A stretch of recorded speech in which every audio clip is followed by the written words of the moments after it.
want all of you fucking marks out there to always keep it kinky.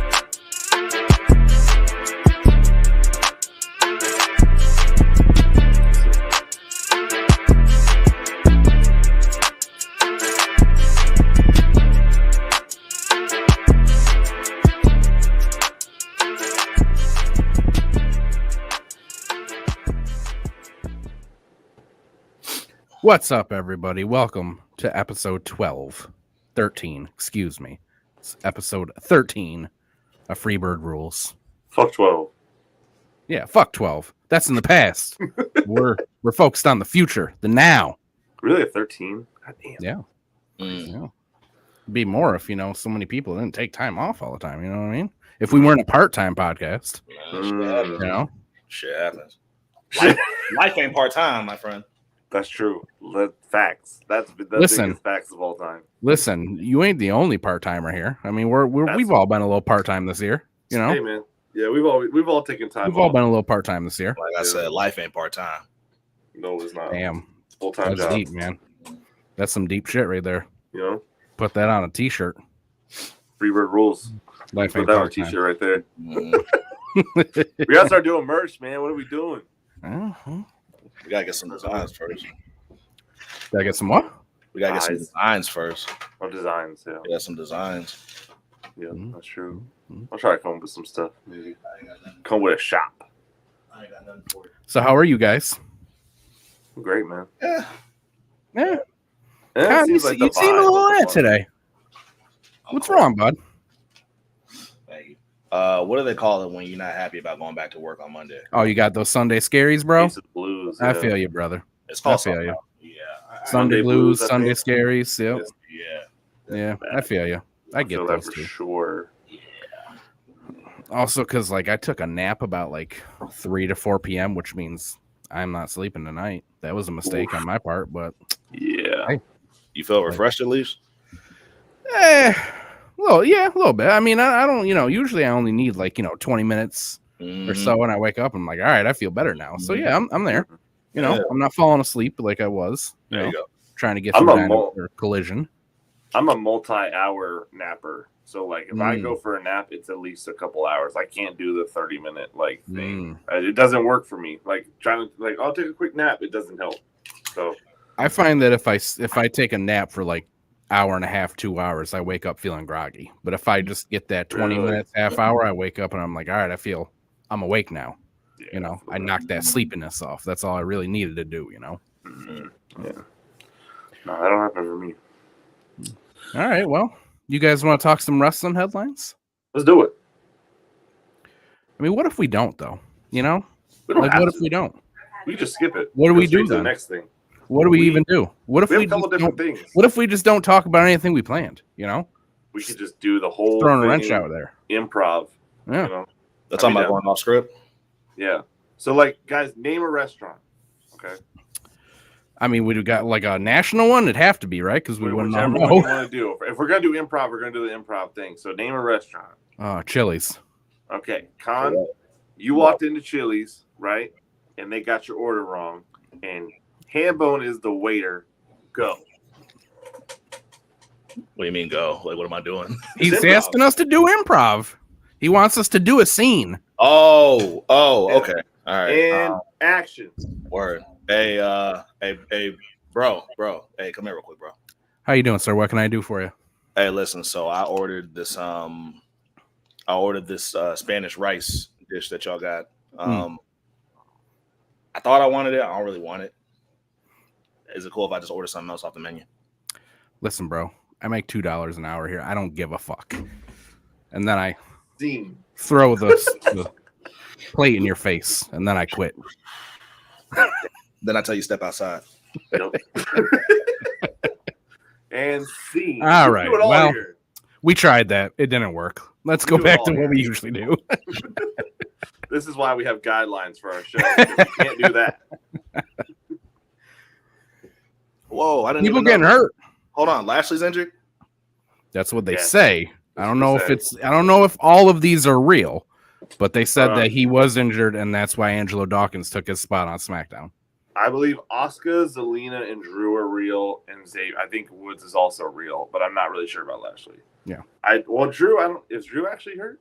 Yeah, I'm pretty sure he is. He's got like an elbow. He had like an elbow brace the last time he was on. I know Asuka and Zelina both left the tournament because of injuries. Yeah. Wait, so hold on. I thought Xavier's was storyline because they did the whole thing with Gunter. I didn't think that one was real, but maybe. Nah, Xavier, I forgot what they said. Something they said where like it was something Kofi said that like made it legit. But they say about Lashley, what they said, they just said he was injured. They didn't go. Yeah, they just said he was not medically cleared. Okay. Damn. Okay. All right. Yeah, that's crazy. That's a little like eerie. It's eerie. It's a little eerie that. Well, I mean, it's not the first time that we've had like big waves of injuries like this. I mean, no, for sure. It's just weird that like all these people were in the tournament or somewhat, and like they're gone now. You know? Right. It's literally like half the field somehow got injured right when the tournament started. Like, it's kind of weird. And like two like former fucking like literally the last king and queen of the ring literally out like that. Like that's crazy too. Because part of me felt like they were gonna try to do the second time thing with both of them, but part of me was like, I'm not really. I mean, the timing is definitely nuts, but like, I mean, shit. Next year, like in 2025, we're gonna see another wave of this, shit too. This is pretty common to me. Yeah, it's mainly timing for me. Is just like, damn, that's crazy. Who do you guys think is winning this? Do you think it's Gunter? I have to look at it. Gunter's my bad. I got Gunter. Gunter sounds good. What do you guys think of? I will say, not to cut you off, I will say, if Jey Uso don't win this tournament, I don't give a fuck about him no more. That part. I don't give a shit about him. He keeps losing, bro. What are we doing? When it counts, like he always loses the big ones. Yeah, he loses the big ones. It's like, what are we even doing? Like, why, how do you keep being main event Jey Uso and not winning nothing? Yeah, like never winning the main event. That's not good, bro. That's not good. So, but like, I mean, if you asking me, my money's on Gunter. Do you guys think? I'm assuming not, especially if we're all calling Gunter here. Do you guys think that like whoever wins, we're getting like the old BS like crown and scepter thing? Slap the king gimmick on him. Yeah, you think we're getting that? With Hunter, I hope not. I hope like they treat this just like as a hey, this is like essentially like hey, this is like our next quote unquote big star. Right. This is the guy that you should look out for. Like how Money in the Bank kind of used to be, sort of. Yeah. I hope it's that format because we can all agree that whole now they're like literally a king shit after they win the tournament. Yeah. Big fucking corny. I didn't like King Nakamura. I didn't like King Woods. Didn't like Queen Zelina. Like I ain't like none of that shit. Yeah. Just give us something that tells us, hey, the guy or the girl who wins this, they about to have a pretty crazy year. Yeah. That's what do you guys think about making a King of the Ring title belt for the person who wins it, but they don't defend it? They just get to carry it for the year to say, hey, I am the King of the Ring for this year, and then they immediately get to be in the next year's tournament to defend it. I would rather defend it, to be honest. I'd rather make it something. Yeah, I'd rather make you something you can defend the same way they did. AEW did with the the Continental. Yeah, that one. I think if you make it defendable, then it's like okay, this actually means something at least a little bit. I do like Khan's thing. Like it should be something where like this dude's gonna have a crazy year. So I think it's gonna be a little bit of both of that. Where it's gonna have like sorry to cut you off. If I'm the one that's like producing this tournament. Preferably, it's going to be somebody who's not a world champion. You know what I mean? Who hasn't been That's for sure. Almost, dare I say, because like some of these guys have been in the game for a hot minute. But like, if you can't make it like an up and comer type shit, you know what I mean? Like one of the newer, younger wrestlers, at least just make this a tournament for somebody who hasn't won the world championship yet, and maybe let that be like the winner. Let that be like a signification of, okay, this is the guy that we got our eye on this year. We got bigger things coming for him. That's just, that's my preference. I don't want to see somebody win who like is already established. Right. That's basically what I'm getting at. I don't want to see an already established star win this tournament because, I mean, to keep it a buck with you, I don't think they necessarily need this on their resume per se. Sure.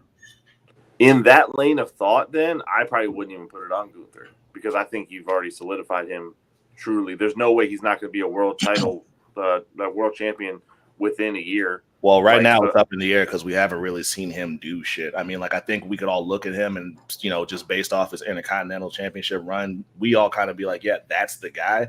But I think that the King of the Ring is just like an official, you know what I mean? Kind of like a cosign almost. It's like a coronation, if you will. Essentially, like, I like what you did there. But like just something on paper that just says, hey, he's the guy. You know what I mean? Yeah. I think that's why I don't want it to be left up to the fans. You know what I mean? Like we already know. But I would just like to see some type of like corporate backing in that, if that makes sense. Mm-hmm. I think if we're doing the whole King of the Ring shtick though, like the actual like crown and thing, I'd much rather see Jay do it. Because it honestly too, I think Jay would need it more as well. Because if you really think Jay is going to be like this main event guy and you're really pushing him to be a main event guy and you still haven't given him a title, then you really need to give him this because it's like, okay, then, all right, we're giving you something because we can't give you a title right now. And then soon we're going to give you some type of title, whatever that title is. I don't really care what title it is at this point. Just give him something. Make me believe he's this main event guy. Cause I mean, me and Hambone specifically, I remember me and Ham were sitting there, I think when he first started his solo run, and we were just like, yeah, I don't know. Like, it's just, I can't picture him as the main event guy. Now, I think it's safe to say that we both have come around, Hambone. I mean, is that safe to say? I see him as like a top high mid carder. Yes. Sure. Intercontinental champion. Sure. Go for it. But I don't see him being like the guy who's carrying the brand. And I totally understand that. Cause like, again, I was definitely, you know, just seeing the Usos. I'm just like, I'm so used to just seeing them together. I can't picture one of them breaking off and just forming their own identity as a solo superstar. Yeah. And then I finally started to kind of come around, you know what I mean? I started to believe like, okay, I'm starting to, you know, believe the hype. But after WrestleMania, went back down for me. And then he just, like I said, he just loses when it counts. Always loses when it counts. So it's just like I said, this tournament for me, this tournament is his last chance for me to see the vision, because if not, then it's just like, and shouts out my man Bird, because he was the one that I saw say it first. If you don't win this tournament, bro, stop calling the main event Jey Uso, because the main events that he is in, he loses, and I'm starting to kind of fade out in terms of just believing in him. It'd be pretty wild though if, you know, after the year that he had, over a year, 2 years almost, of being Intercontinental Champion, for Gunther to lose at WrestleMania and then come around and lose this tournament too just a month later. Yeah, that would actually shock me for real. Yeah, I mean, it's again, Jay. If there's somebody that needs to win this, it's Jay. But I really will be shocked because in my mind, Gunther got this shit in the bag. I would be shocked if he lost this tournament. Yeah, the only way that I could see that being okay is if Gunther somehow gets screwed out of it. But how do you do that with who? He's not, you know, maybe Sheamus right now, because they seem to be starting a little something. Sure. But you know, we can do it. It's good. Buffalo. What is it? What you eating? Kat made buffalo mac and cheese. She wanted me to try it real quick. So she was like, "Let me know what you like about it." The wife and I went to a festival yesterday, the Lilac Festival in Rochester. And they had a shit ton of like arts and crafts people and stuff, you know. And there was one that was making hot sauces, and we bought an extra hot sauce from them. Nice. It was very good. And I came back last night and I made buffalo chicken loaded fries. Oh, hell yeah! So I made fresh French fries. I fresh battered and fried chicken bites, covered it in cheddar cheese, some jalapenos, bacon, crumbled bacon, let it all melt, put some buffalo chicken on top of it with some ranch. Hello. Yes, sir. Yeah. Okay. You made you like cut the potatoes and all that? Yeah. Fries? Yep. Oh, nice. Yep. Very nice. Yep. Very nice. Con, what did you eat tonight? Anything yet? Not yet. Sheila's putting together like a kava bowl. You know what I mean? That's my bag if you know me. I love kava. A what? Kava. You ever had kava before? We might have talked about it on the show. No, I've heard the word, but I don't know what it is. Oh wait, yeah. Okay. The Mediterranean. Yeah. Okay. All right. I got you now. Yeah. I got you. So then today, since whatever, we always talk about food. Whatever. Today I made Kahlua pork sliders. So I you took always coming out the cut or something. That's crazy. I took a pork butt, right? And I marinated it overnight in minced garlic, liquid smoke, and pineapple juice. And then I put it in a Dutch oven today. I seared it on all the sides. Kahlua? Yeah. It's called Kahlua. It's like a Hawaiian thing. Kahlua. No, I'm hip. I'm just, I want to make sure I heard you. So I browned it on all sides in a Dutch oven, poured the juice over it, and then slow cooked it over 3 hours. And then we put it on slider buns with a homemade coleslaw. Okay. I think both of y'all need to start cooking channels. I think we should. That'd be cool. Yeah. I mean, I don't cook enough. Like I used to. Sheila, let's start a cooking channel. There you go. She need to start some cooking. That's for goddamn sure. Sheila needs to be doing that shit. But Con used to have a cooking with Con thing that was really funny. And then, but yeah, no, that would be both of y'all would really kill that shit. I cooked for the first time a couple days ago. Ever? I mean, ever in your life? I don't ever cook. I mean, I'm sure I've helped with stuff like that, but I cooked all by myself. I mean, Kat was helping me, but yeah, I just made myself some scrambled eggs. Oh, okay. You really dove right in there, didn't you? Yeah, man. Started off with a difficult one, huh? Yeah, man. When I do something, I really do it, bro. You weren't half-assing this, were you? Nah, man. I really, when I put my mind to something, I just execute it, So like that, yeah. I don't tiptoe into something, man. I really do it. Yeah. The bar is in hell.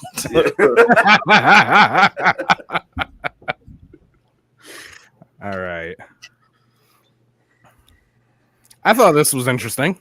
It's interesting. I don't know how surprising it is, though. Wait. Could we bring that back up? The last word is revenue. Okay. Yeah. Oh, yeah. That logo's. Yeah, I'm not. I don't know if this surprises me. So it's like I saw this slide when I was messing with it earlier, and I was trying to think of like, okay, like. I gotta just assume that WWE just is really literally a bigger audience than UFC because of this. But like, because I was trying to think, I was like, okay, they do their like main show every month, same way WWE does, and their main show is actually a pay-per-view. They charge $80 a pop for, and that's not including the ESPN Plus subscription you got to get. For to watch UFC numbered pay-per-views, so I figured that would be meaning a lot more money because WWE fans only pay the $10 a month for the Peacock subscription, unless you're like me and you just use cons. But I don't pay for it either. I just use it friends too. There you go. So, thank you so much. So I thought that might kind of equate a bigger number by UFC, but I just gotta assume that WWE just sells more tickets is what that's kind of my feel like it's probably, well, I mean, maybe with the other shows, but I'm gonna assume because UFC does not have a like weekly show or anything like that, right? Other than their pay-per-views. Well, they do. They have a weekly fight every week on Saturdays. Yeah, fight nights on Saturdays. Okay. So they do have a weekly show. So, but I'm just wondering if WWE.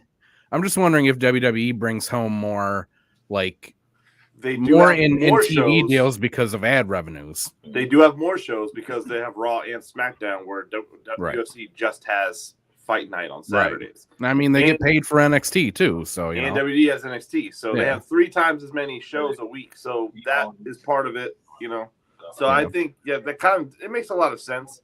I can only assume that WWE brings in more money in merch too. Not really a lot of people going out buying UFC action figures or anything like, you know what I mean? So nah, none of that. But following up on that, UFC President Dana White states that we'll start seeing WWE pay-per-views on Sundays. You're going to see Friday Power Slap, Saturday UFC, and Sunday WWE. You'll start seeing that stuff too, whatever that means. Whatever. I'm gonna be honest with you. If I got to choose, I'd rather WWE be on Sunday and AEW be on Saturday. Yeah, because I can just watch WWE the next day on Peacock. Right. You know what I mean? Yeah. AEW, I gotta stay up and watch it until midnight on a Sunday. You know. At the end of the year, though, AEW is moving to Saturday. I don't know. Oh, good. Yeah, I didn't know that. I think like when it starts Full Gear, mm-hmm. that's when it starts to be sad. I think like towards like September or something. Nice. I was looking at their schedule. So they are going back to Saturday, but I do agree. I like I think the biggest news that came out of this statement was that their WWE's going to Sunday, but also seeing this whole thing being, because I did like Power Slap in the beginning. I haven't caught up with it as much. Shit, I just tapped back into Power Slap. Did you really? I watched the first season of it. Power Slap is like 3-4 seasons in now. I didn't even realize that. But wow! Yeah, I tapped back in. It's still fire. They're going in. I'm gonna be honest with you. I don't even think I finished the first season. I just watched like the qualifying. We watched the whole season. I think we even watched their pay-per-view. I did enjoy it. I watched their first pay-per-view, that's for sure. Yeah, all this stuff is on like Rumble now, and like it's just readily available. So, yeah. So I like see somebody just slap the shit out of somebody else. It's amazing. Yeah. It's so amazing. It's some dumbass caveman shit, but like I like it. Really is. It's some stupid fucking caveman shit, but I'm into it. Yeah, I would prefer the WWE on Sunday as well. Yeah, even though that cuts into our time here. I'd still like, that's fine with me. WWE pay-per-view on Sunday, they probably gonna be done at like 9 times out of 10 they're gonna wrap shit up at 11 o'clock at the latest. That's true. Yeah, that's very true.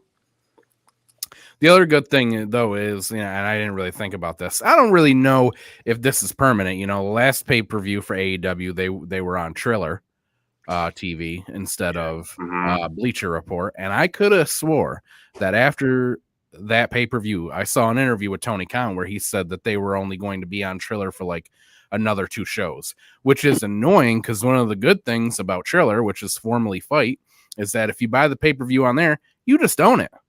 You can just watch it again for a million times if you want. You buy it once and you keep watching it. Man, Bleacher Report doesn't do that shit. Get the fuck away from Bleacher Report, bro. Yeah, please. I was so excited to see that it was away from Bleacher Report the last time, bro. Yeah. It's also on that payperview.com. I don't know what that is, but that seems like it's already better than. I'm assuming they do that for a living, not just for AEW. Yeah, right. But so they do a bunch of different pay-per-views. So they probably have that, kind of formula down pat a little bit. So that excites me. And also, I could definitely see if these next 2 shows are really good for AEW on Fight TV or Triller, that they probably extend that relationship. Definitely. Sure. Especially if the fans are happy. I love this little detail. Yeah.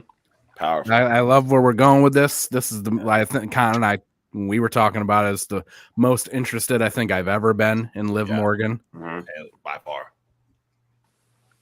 It's really funny how small that detail in that photo is, though. Like that looks super small. Yeah, but it's little shit. Like everybody caught it though. It's little shit like them doing an interview completely unrelated to the Judgment Day storyline, and I think you see like Liv walk out of some room and then Dom walk out right behind her. Nope. This right here, I didn't even know until Ham said something. Didn't even catch it. Like little tiny details like that. It keeps us tapped in. That's why we talk about it. Like Hambone said, this is the most interested I've ever been in Liv Morgan. Because before, bro, I'm gonna keep it a bean. I shit on the girl. I don't think she's that great. I don't think she's that interesting. Bless you. But this is by far the most interested I've ever been in Liv Morgan. Just because I want to see how this plays out with Rhea Ripley being injured and gone, and for storyline purposes, Liv being the one to take her out, and now she got Rhea's guy. Just kind of just like trailing behind her almost, but trying to be discreet, but just enough for fans to catch little tiny details like this. Shit, you got my attention. So for this, right, did I hear correctly that Dom is actually hurt? Yeah. He's actually in a sling. Yeah. Okay, so he can't wrestle, but he's gonna be on TV. Yeah. Okay. He's been on TV in the sling a couple times already. Okay, I haven't caught it then. Okay, well that's good because I was wondering. I was like, because I saw this happen, and then the next couple days after that, I saw Dominic Mysterio getting surgery or something like that, and I was like, damn, we just got this shit going good. Yeah, with some shit with his elbow. Yeah, he denied having to have surgery though, so it looks like he's just rehabbing whatever the injury is. Yeah. One thing that we've learned with the new regime in WWE with Papa H, anytime there's a backstage segment, you better be looking beyond the interview because he likes to put little stuff in the back and see if you catch it and see where they're going with it, which I like. I like that, they're just weaving more things in. It's been so much better since he has taken over, Yeah. Fuck Kevin Dunn. Yeah. Yeah. Boring ass. I love seeing that on Twitter. Camera shots and long one shot. Yeah, I like the fans just taking like a random shot at Kevin Dunn. Especially whenever they do the whole shot of the wrestler like walking to the stage and the music playing. You always see fresh fuck Kevin Dunn. I like that shit. Yep. Fucking 50 camera cuts and a one entrance. Mm-hmm. I didn't even know this. Yep. He was pulled from an indie show. Penta came out and said, hey, he's not going to be here because he's injured again and not medically cleared. He just came back. He's had one match. He's already hurt. This guy is not having a good run of it. No. Last year, at least. No. I for my whole knowledge of Ray Phoenix, he's always injured. Is that not the thing, or is that just recently? I don't remember him being injured a lot until that Lance Archer thing where he hyperextended his elbow. And then after that, it was just injury after injury. It seemed. Well, even then, I think he might have injured himself one time before that, too. I think it's just safe to assume that the dude is kind of injury prone at the moment, which that's unfortunate, bro, because I think he's probably my favorite, high flyer in all of wrestling. It's just when it comes to Ray Phoenix, bro, there's a lot of shit that I mean, clearly a lot of high flyers, their DNA almost they come from the Rey Mysterio tree, right? Most of them. Ray Phoenix, to me, he's just the one high flyer that he's just always done shit I've never seen somebody do. And I always look forward to his matches. I love Penta. I love Penta, just the Lucha Bros in general, just my favorite tag team. But shit like this, it's frustrating because it just seems like, whenever we get Ray back, something happens and now he's out for a while. Yeah. Because it always just feels like they're off TV all the time. That's what maybe that's where I'm getting my I don't see the Lucha Bros on TV enough. I don't see them definitely not. Yeah. And that was what I was almost kind of going to say right there is so I have personally always preferred Penta. I think it's just from being a Lucha Underground fan. Lucha Underground cool. really made me just fucking cool, bro. Yeah, they really made me a fan of Penta. So anytime that Ray is injured, they just don't do anything with him. Yeah. They're just oh well, no, you guys are a tag team and only a tag team. So you're just And Penta has had so much single wrestler success. He's a former world champion. Yeah, yeah. People forget that he's former Impact World Champion. Mm-hmm. Did you guys see this? I heard about it. I didn't see it. I saw something about that. Yeah. So apparently he was at WWE headquarters for something. Mm-hmm. He went to the bathroom and he came out and the building was empty. Everybody had left and it was locked and he couldn't get out. He couldn't leave. And he had to wait for police to come to let him out. He was in there for 45 minutes.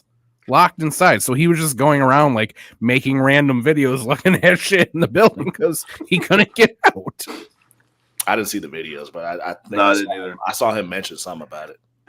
That's just wild to me though, because it's how much. First off, how long were you in the bathroom? I was gonna say, how long were you in there? Yeah, because are you telling me there was only one employee? There had to have been multiples. So if there were multiple people in there, you had to have been in the bathroom for a long time for all of those people to have left while you were in there. That man was taking the biggest, most relieving shit of his life. Yeah, he was. And then everyone was just all right, we're out of here. The day's done. If we subscribe into he was in that bathroom for a long fucking time, odds are they probably forgot that the motherfucker was in the building. They probably thought he went home. Yeah, literally. No, they're okay, yeah. Fuck us gone, so let's just get the fuck. We're done here. Dipped out because we ain't seen him in a minute. I bet he wasn't even doing that. You know how like sometimes, you go in and you take a poop and like you're done, but you're still just messing around like on your phone. Shit, So you're just sometimes it's not even that. Sometimes you just want to get away from that boring ass talking. You just sitting there just trying to run out the clock. Mm-hmm. Yeah. Mm-hmm. Yep. I only poop on company time usually. Monday through Friday. Heard that. You got Heard that. He probably had finished this poop, and then he just sat there just tweeting about Drew McIntyre. And that takes a long time for him. A lot of stuff to say. It is. Yeah. He's making content. I saw this and I was like, looking frail. Yeah. No, you're looking frail all of a sudden, huh? That's interesting. This feels familiar. Feels like karma. I just went back to the 93 steroids trial. He comes out in that neck brace. He had to go to court, and all of a sudden he was hurt. He was injured. Needed to get some sympathy. He does look like shit in that, though. I'm gonna be honest. Well, yeah, because valid, right? But at the same time, this motherfucker's like, how is he, like 80 or some shit now? Yeah.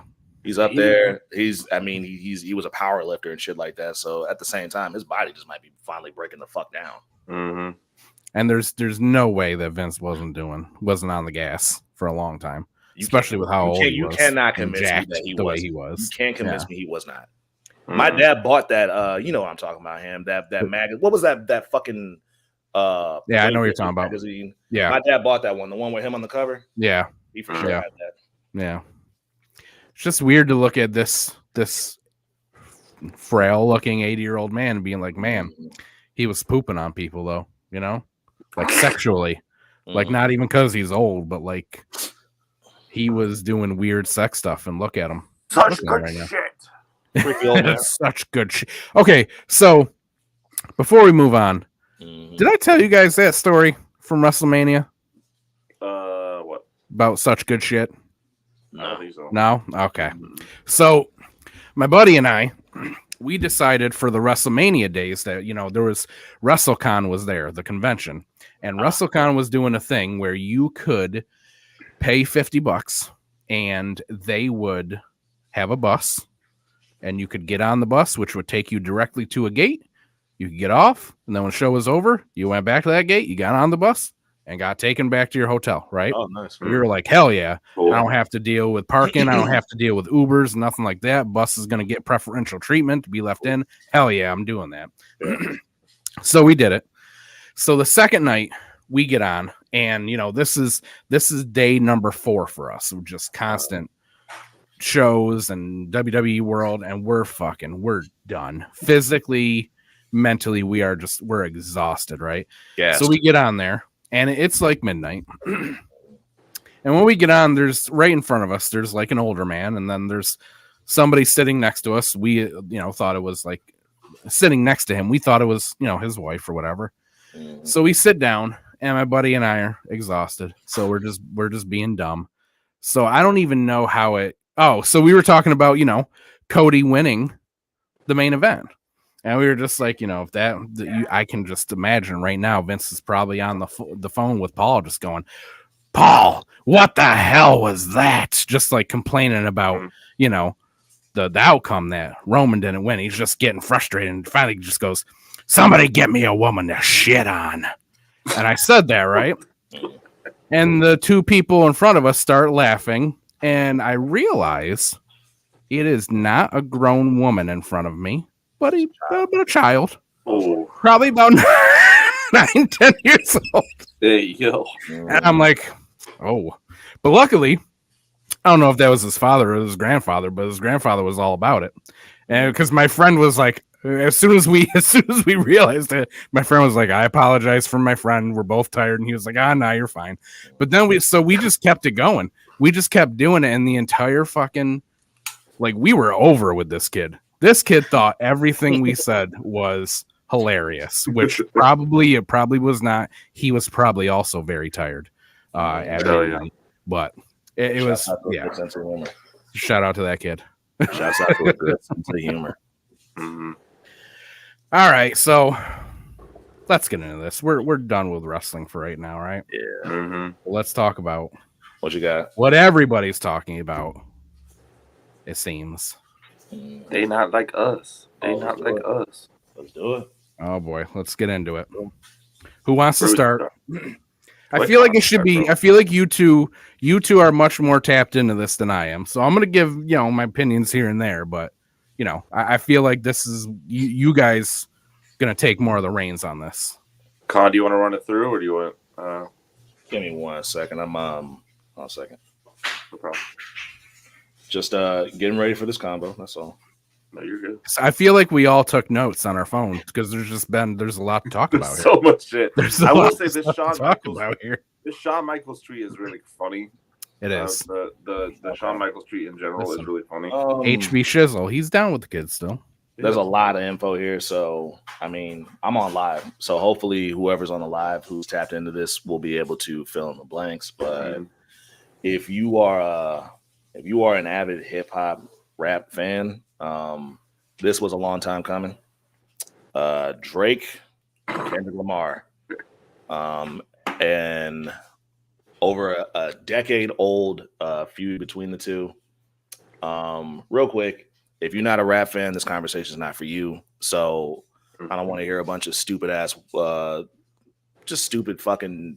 I'm not tapped into this shit that people say like, why the fuck are they beefing? This is stupid. Shut up. We don't want to hear that. Rap fans want this. So I mean, again, if you've been tapped in for the last 10 or so years, Drake and Kendrick Lamar, two of, I guess, just the top stars in hip hop specifically, or shit in the world at this point. Probably the world. They just haven't gotten along in the last 10 years. It started with Kendrick Lamar's verse on Control with Big Sean and Jay Electronica, where Kendrick named a bunch of rappers that we all know and love and said, if you rapping with me, I'm trying to destroy y'all. Almost everybody understood the angle that he was getting at and saw it as friendly competition and said noted and reacted the way they reacted. One person in particular who did not appreciate that, and Aubrey Drake Graham, he did not like that at all. He's been on record, I believe it was Angie Martinez he talked to, where he said he was not feeling that.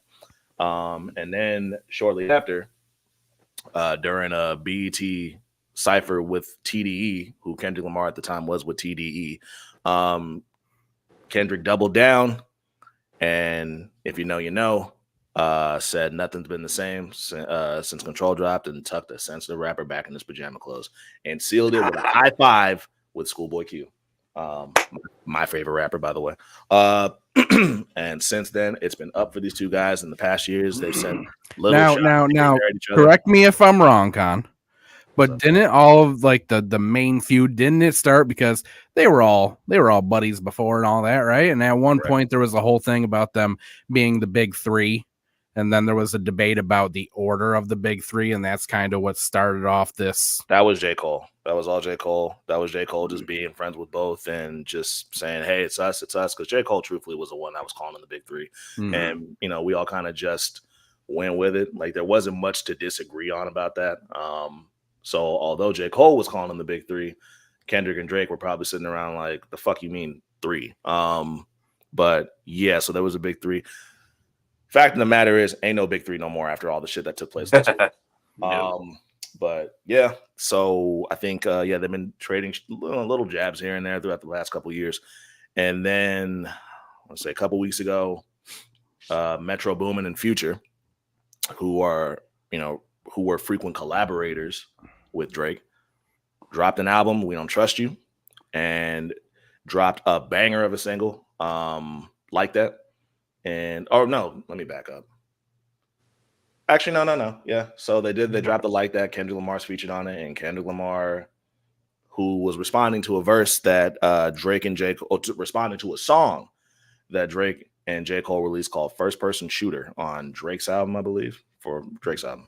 Yeah. Responded, said, fuck the big three. It's just Big Me. And after that, Drake heard that, and they last weekend traded disses back and forth all week last week. And then it all came to a head last weekend when Drake dropped Family Matters, and Kendrick responded with What came first? Yeah. What came first? 616 in LA or Meet the Grams? 616 came first. 616 in LA. Yeah. Meet the Grams. Was that before Family Matters? No, it was Meet the Grams, and then Not Like Us, and then The Heart Part 6. So you get first person shooter Euphoria. Like that. Hold on. First person shooter like that. Euphoria. Push-ups. Push-ups. Push-ups, yeah. Push-ups and Taylor Made. Kendrick responded with 616 in LA, Meet the Grams. There we go. Mm-hmm. Yeah. And then Drake responded with No, god damn it. Yeah, no, you're right. I think it's you're right. I got it. I got it right here. Okay.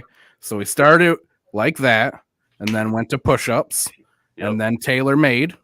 Yep. And then Euphoria. Yep. 616 in LA. Yep. Family Matters. Thank you. There you go. Meet the Grams. There we go. There we and go. Then Meet Not the Like Grams Us. is like an hour. Yeah, and then Not Like Us, and then The Heart Part 6. Yeah. Wow. First off, this is, and now I'm putting my rapper cap on here. This is probably the biggest hip hop feud that we've seen in our lifetime. Mm-hmm. Yeah. We probably haven't seen nothing like this. Past 2 decades, I doubt we're going to see anything like this. This is probably the biggest feud since Biggie and Pac, for real. Yeah, no, I agree. There's a lot to unpack, bro. There's a lot to unpack. So I don't know where y'all want to start with all this. So we just got to make sure that we leave enough time to do our draft picks here at the end. We got it. I just want to say the main thing that I'm going to say, and then you two can really take the reins on it. I mean, I think anybody who has listened to all of it, it's pretty clear, you know, that Drake got spanked a little bit. He got spanked a little bit. A little bit. I'll go for but the thing that's funny to me about it is the first couple songs. Oh yes, they're a little bit corny from both of them, because the disses were like about people's height. So that part of the beef for me was like you're talking about push-ups and Euphoria, right? Yeah. So those two parts of the beef for me felt like warning shots. Like, you don't want to keep this going. Like, both of them were just like, you don't want to keep doing this. Stop. And they were both kind of doing the same thing. Like, don't do that. Like, we're good. Don't push this further. And they both did. So that's how. Let me tell y'all what it was. Let me tell y'all what it was. And I'm not saying neither of y'all are. If you just not tapped into the history of rap beef, normally it's just supposed to be some good old-fashioned friendly competition for the sport type shit. Sure. Which is why we got Euphoria. Euphoria like that. Very friendly. You're short. Well, you're not, it's just little friendly shit. Sure. But peppered in those songs, Kendrick Lamar specifically, peppered amongst all the cute little jabs, Kendrick is telling Drake, hey, listen, we can keep it. We can go this way with it. Or we can go that way with it. If you say any of these things, we're going to go left and it's not going to be cute no more. No. But if you don't want to go that route, cool. We can keep saying that we short and we light skin. We can keep doing that. So it was, it was just like little goofy, like, you're the fucking size 7. Yeah. But underneath all that, Kendrick is saying, we can do this if you want to, but you're not gonna like how far I take it. Right. So, even like the Taylor Swift things and Taylor Made to me were like, okay, because it's like, okay, yeah, Kendrick moved his album, but so did you, bro, for the same reason. Like, what are we talking about here? You know what I mean? It very much started out. I thought Taylor Made was very good. I loved the beat. I definitely love that beat. But at the same time, let me tell you what I liked about Taylor Made though. Before, and this is before Kendrick gave us what we gave us. Drake brought up a really good point that I agreed with at the time, which is, throughout the years, anytime Kendrick calls Drake out and says, hey, come outside, and Drake says, all right, I'm outside, now what? Kendrick totally disappears. Goes away. We don't know where the fuck he's at. He just goes radio silent. And Taylor Made was Drake saying, especially that I really like that bar where he was like, nah, you're not gonna do that this time. I liked that a lot. Because that's how I felt. You know what I mean? Kendrick Lamar, me being an artist, I've been heavily influenced by Kendrick Lamar. I love Kendrick Lamar. So just I wasn't a fan of it. Just felt like a pattern at that point where it's like you call him out, and then when he's like, all right, I'm ready, you are nowhere to be found for like 5 years. So I did like that Drake, basically addressed that and was like, bro, you're not gonna do that this time. I'm waiting. Unfortunately for Drake, he got what he wanted. But he got what he wanted. The thing that I think the thing about this whole thing, because I've been talking about this with Sheila for like ever. The thing that shocked me about this whole thing, the most shocking thing, it's not the accusations, it's not the record, the records just dropping at the times that they did. It's how Drake moved throughout this whole thing, because we've seen how he moved, in the past in rap beef. Like we've seen how he moved with Meek Mill, we've seen how he moved with Common, like we've seen that, and it was just very like he knew what to do. In this one, he moved very arrogantly. It was almost like he underestimated Kendrick. Not even almost, he definitely underestimated Kendrick. And it was just like he just in his mind just felt like, I'm gonna get him out the way, just like I got all these other guys out the way. Yeah. But the problem with that is all the stuff that Drake said and did in those songs would have worked on any other rapper. I don't think that shit, and we saw it don't work on a guy who's adjacent to you in terms of success in the same field that you are in. Yeah. And that was the most shocking part to me. Just the number of mistakes that he made throughout this whole thing. Just, a guy just at the top like Drake is it was just very sloppy. I was very unfamiliar with that side of him. I just never, and I don't even think this is biased. Drake stands will say it's biased, but like Kendrick sunned him every step of the way. If we had a scorecard, because I mean, how many diss tracks was dropped like in total? Like 8? I want to say 8 or 9. I'm gonna keep it a beam, bro. Like I think it's 0 and 9 in terms of Drake and Kendrick, and it's not because of the bars. It's not like anything specifically. It's just Kendrick's angles, how he moved. Mm-hmm. I think he overwhelmed the fuck out of Drake with tracks. I think Kendrick was just way more prepared than Drake. He overwhelmed Drake. He came with hits when he needed to come with hits. He came with raps when he needed to come with raps. It was just every way that you could attack somebody like Drake, he did that. And I just don't think Drake was ready for that. Can you specify what you mean by Drake making mistakes? When he dropped Family Matters, he thought that was his big bomb. The domestic violence accusations and saying that, the day free shit, although very shitty situations. I don't think telling if and Nick, you've seen me in rap beefs before. Mm-hmm. Yeah. If you and me are in a rap beef and I have a lot of shit on you, but the extent of what you have on me is you beat your girl and your kid ain't yours. Telling people on the track that the kid ain't mine, I don't think that's enough to get me the fuck out of here. If anything, I think that just develops sympathy for me. A little bit. I don't think most people are going to be like, ha ha, fuck you, your kid's not yours. No one's going to react like that. I also think that although domestic violence is horrific, there's too many examples in the music industry where we've seen guys, get accused of domestic violence and sometimes proven domestic violence, and they still have pretty flourishing careers. So when Drake dropped Family Matters, by the way, great fucking song, bro, because hot fucking damn, bro. I love that song. From start to finish, he smoked that. Mm-hmm.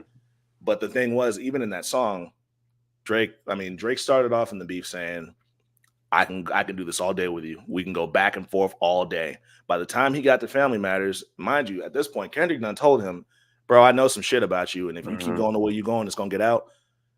By Family Matters, Drake's saying, after this, I'm going on vacation. I ain't got nothing else to say to you.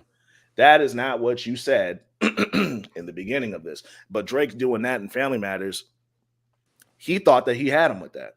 Mm-hmm. Because again, that is Drake at his best. That's the best rapping we've heard Drake do in a while. If Drake dropped that record on anybody else, they would have been done. Right? There's nothing else to do. So that was one mistake. By the time we get to not to mention he kept dissing a lot. A lot of rappers came at him, but he he gave a lot of smoke to a lot of people when he should have really just been focusing strictly on Kendrick. I like that he packed. I like that he got A$AP Rocky the fuck out of there. I like that. I like that. You know what I mean? But like, you didn't at that time. You really didn't need to say nothing to Rick Ross. At that, you really didn't need to say nothing to Weeknd. Although I do like that he got Rocky the fuck out of here. You really didn't need to say nothing to Rocky at that time. Just focus on that. So that was another mistake in my eyes. Also, by Heart Part, was it Heart Part 6? Was it Heart Part 6? Yeah, Heart Part 6. It was probably the most blaring mistakes he made. Just too many times he expressed like he made statements and allegations, and he was clearly misinformed. The mother eye line, you know, where he talks about Kendrick being sexually abused. Because I myself thought that, you know, that happened. I thought I heard that correctly, but shouts out at J.O. He corrected us. That's not what happened in the song. Kendrick said that he wasn't abused. As a matter of fact, Kendrick told his mom, asked him, you know, did your cousin touch you? And Kendrick said no. And his mom didn't believe him, but he said, you know, I never lied about that. So Drake clearly didn't listen to the song, much like a lot of people didn't listen to the song. He just made a lot of mistakes that I just never seen him make in a setting like this. Yeah, that's for damn sure. I think the biggest thing for me going into this is like I am like compared to both these two, like I'm a huge fan of both of these guys, but as far as me being tuned into hip hop, I kind of fell off maybe like 3-4 years ago. So really the only person I really listen to is Drake and maybe some other things here and there. So I'm a little tapped out with stuff like that. But when Kendrick does drop, I do listen to it.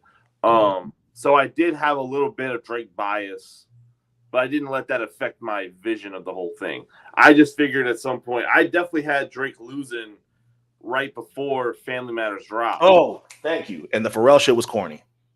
The Pharrell shit was corny. I never liked that. I never thought that shit was fly. Maybe it's definitely, you know, my Virginian bias popping out. But like even when in the 21 Savage album he did where he said that he melted Pharrell's chains down, didn't fucking like that. Didn't like seeing you know, him with Pharrell's. I just thought all that shit was fucking corny. It just didn't hit my eyes right. Didn't like seeing that shit. Thank you. So I mean, track by track wise, I still think Family Matters is my favorite song of the whole thing. Family Matters is definitely up there. Yeah, like Not Like Us is a fucking banger. Don't get me fucking wrong. Not Like Us is fucking insane. Listen, and anybody who I saw a couple Drake fans try to say, yeah, y'all know that beat was whack. No, the fucking ain't. What? No, the fucking ain't. Oh, that's what I was gonna say. He went crazy on Not Like Us. That's what I was gonna say, right? That shit was crazy, bro. So me personally, I'm nuts on Not Like Us. I feel like I'm a Drake stan in this like fight here, but I never let that, you know, kind of sway in different ways. Like, bro, like when Kendrick got his fucking shots in, he got his fucking shots in. When he got a Mustard beat and killed that shit and did all this other shit, like Kendrick was smoking Drake. He smoked that, bro. He for a long time, bro. He bodied that. Yeah, and with a Mustard beat, bro, that was the most Compton shit you could do. Yeah. Get mustard to make the beat. This is where my Kendrick not stanism, but this is where me as a Kendrick fan jumps out.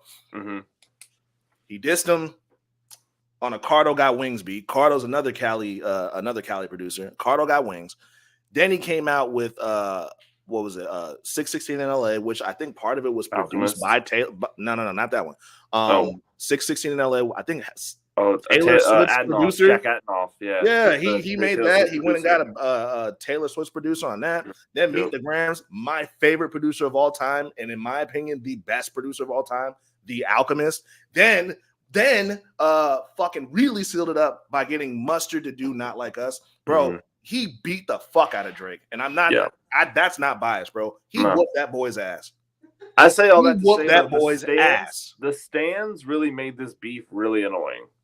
Oh, because it was annoying, bro. It was Twitter's like Kendrick's side and Drake's side were equally as fucking annoying because both sides, bro. Kendrick's side didn't want to concede. Drake's side didn't want to concede. Everyone wanted to defend their guy. It was so fucking. It's like, bro, like let this shit just fucking play out and fucking relax, bro. Because bro, everyone was fucking jumping on the fucking. Nah, Kendrick didn't do that. Fucking and Drake didn't do that.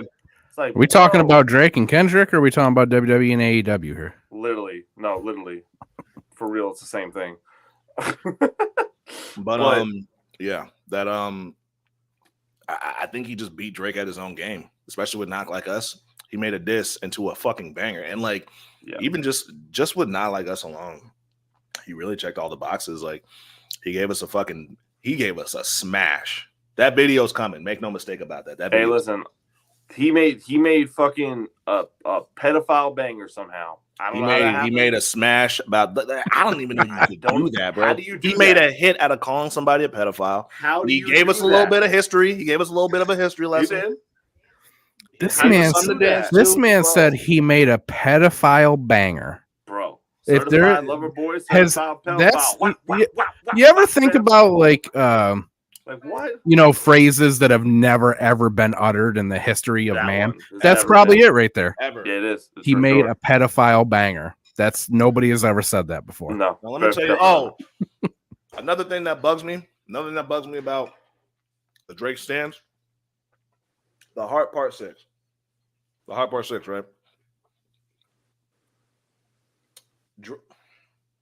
People love to say. There are a lot of people out there that are saying, okay, Kendrick, but you didn't address the allegations that he has on you. You don't do that in that fucking situation. No. You don't say shit because in the internet's eyes, if you respond, you're guilty. And that's what Drake did. Am I tripping on that, y'all? And that's what Drake did. In the internet's eyes, if you say something, you're guilty. Not only did he say something, let's just focus on the pedophile shit. Yeah. Not only did Drake say something, not only did he address that, it's what he said that just made me go, you're a fucking idiot, bro. He says, if I did some shit like that, I would have been arrested. Yeah. Yeah. I read that and I was like, what? What? Yeah. That was a weird fucking response. And Drake fans, when they heard that, they said, see? No, on, bro. No, bro. That's good enough for y'all. Word.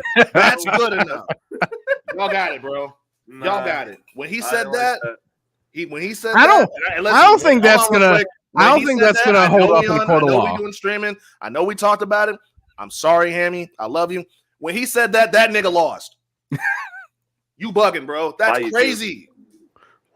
I don't think that's gonna hold up in a court of law. Well, he said he didn't though, but he didn't get arrested for it. So what are you talking about? What? Y'all remember when OJ dropped that book? If I did do it. Yeah, right. like shit. Come on, bro. Yeah, nah. But did y'all see the Zach Fox tweet where Zach Fox was like, "Somebody call you a sex offender? What you gonna say?" Nuh-uh. Yeah.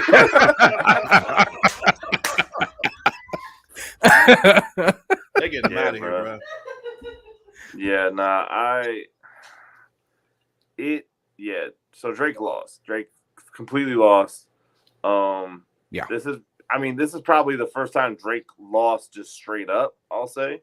Because I think Push was pretty definitive too, but I think the reason why it's not as blaring is because you and I know who Pusha T is. Yeah. We don't give a fuck about he's more. We don't give a fuck about that. We know what Push can do. So to guys like you and me, we know Push whooped his ass, right? Yes. But to a more casual fan, they might say, "Nah, Drake got him." So well, here's my actual personal take on the Push thing is that Jay Prince copped him out of that. Sure. As maybe he should have, because God knows what Drake was going to say on that Push T reply. Man, so even I ain't buying that bullshit. Because what the fuck could he say worse than you got a hidden kid to Pusha T? What could he say to Pusha T that would be damning to Pusha T? I don't know, but somebody does, and that's what I want. That's what I would say. I'd like to know what would have happened if that would have happened. Man, so that's why I say, like, I think Jay Prince bailed him out of that beef, which is why, like, he still lost. I'm not saying he won or anything. I'm saying there's a potential there, but we don't get to see it. So let me tell you what I think with that. Yeah. Because these allegations that Kendrick are making against Drake have been following Drake for a very long time. That's true too. I think that did Jay Prince call Drake? Yes, because I think Jay Prince said himself that he called Drake. Yeah, he did. I think Jay Prince knew something. I think Jay Prince knew because what was the last thing that Push said at the end of the story of Adidon, Nick? What was the last thing he said? It's gonna be a surgical summer. He had more to say. Down layers. Yeah. He had more to say. Right. So if I'm subscribing to the theory that Jay Prince called Drake, I think that Jay Prince wanted to get ahead of that before Push said more. That's true too. That's so like I'm saying, so I think Jay Prince ultimately bailed Drake out of that beef. Mm-hmm. So like again, I would have liked to see that back and forth and just been like, okay, maybe Drake, maybe Drake does have something on Push. We don't know, but this stuff would have came out then. What we know now, aka what Kendrick's been saying, also what's been the kind of the story about Drake forever.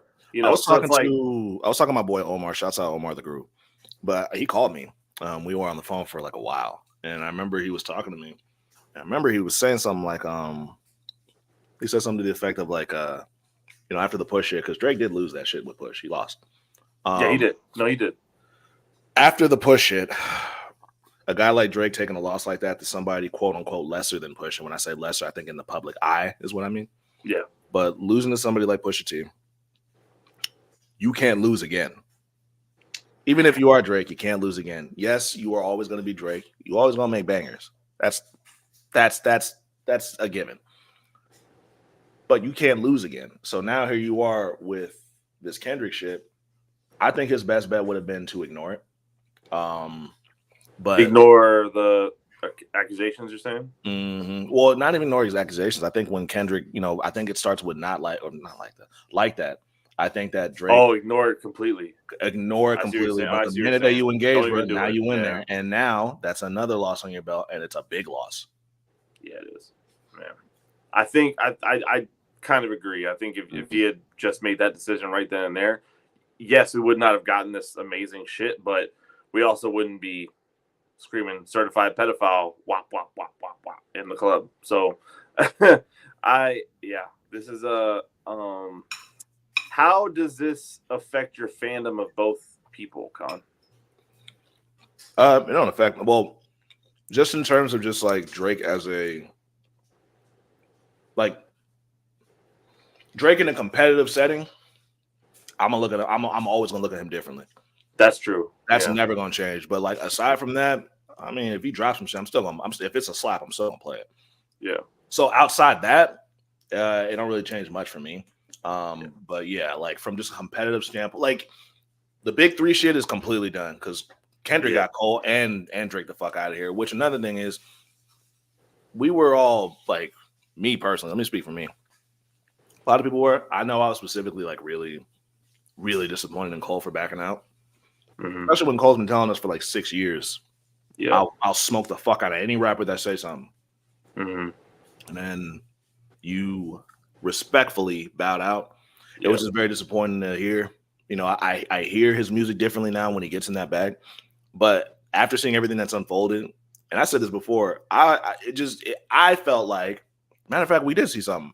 I felt like before we got that report on Schoolboy Q, that when Cole, like that Kendrick made a phone call or got a hold of Cole somehow and was like, hey, dog, we know you can rap.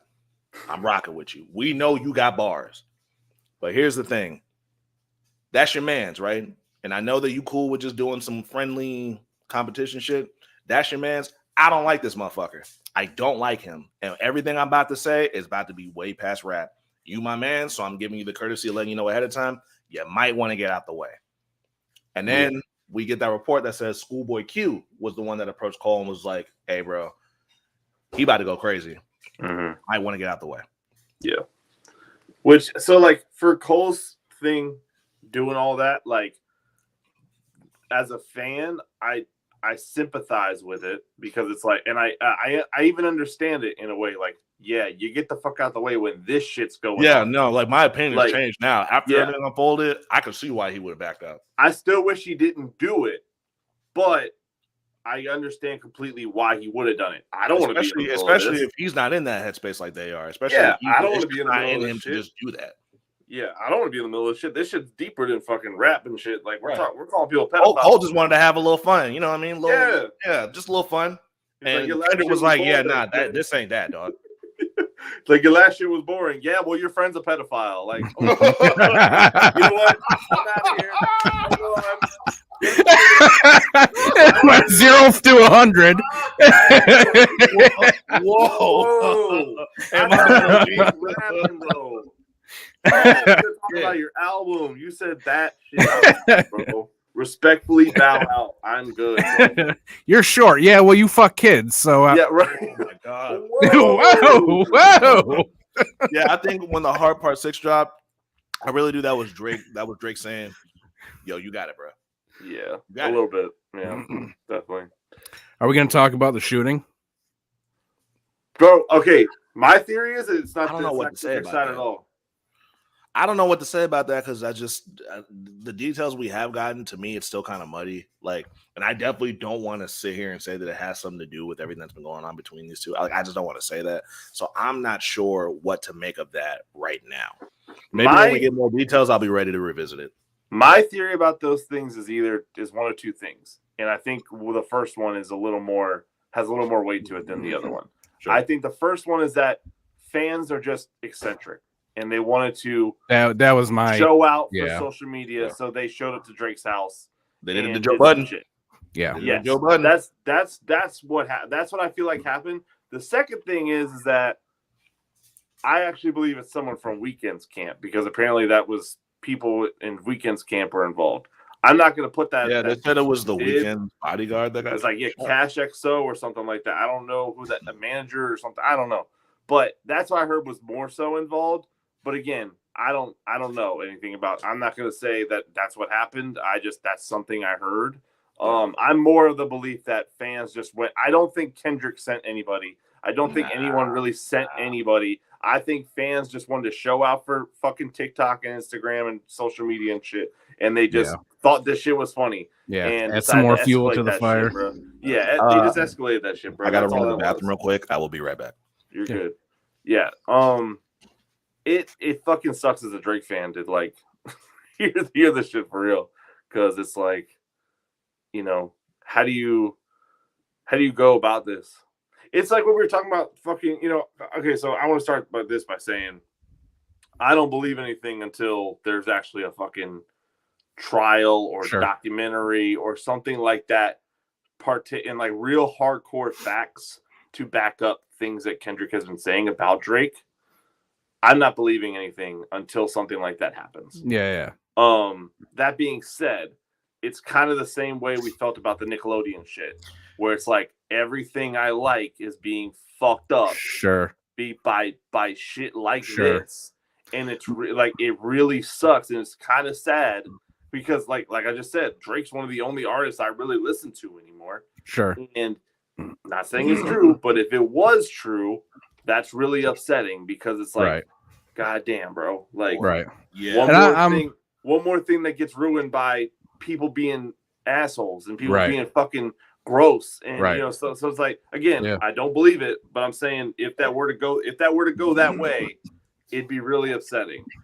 The only thing that really makes me question it, because I almost kind of compare that to the whole shit with Vince McMahon.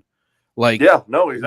It comes out and everybody's like, oh, well, there's no proof. And it's like, yeah, but we've been hearing this shit forever. Like, it's not like Kendrick's the first person to say something like that. Proof do you need? How many people need to say stuff like this for you to go, maybe it's not, we're not just messing around with it, So Sheila's been enjoying this whole thing, and she's definitely got a few takes that she would like to share.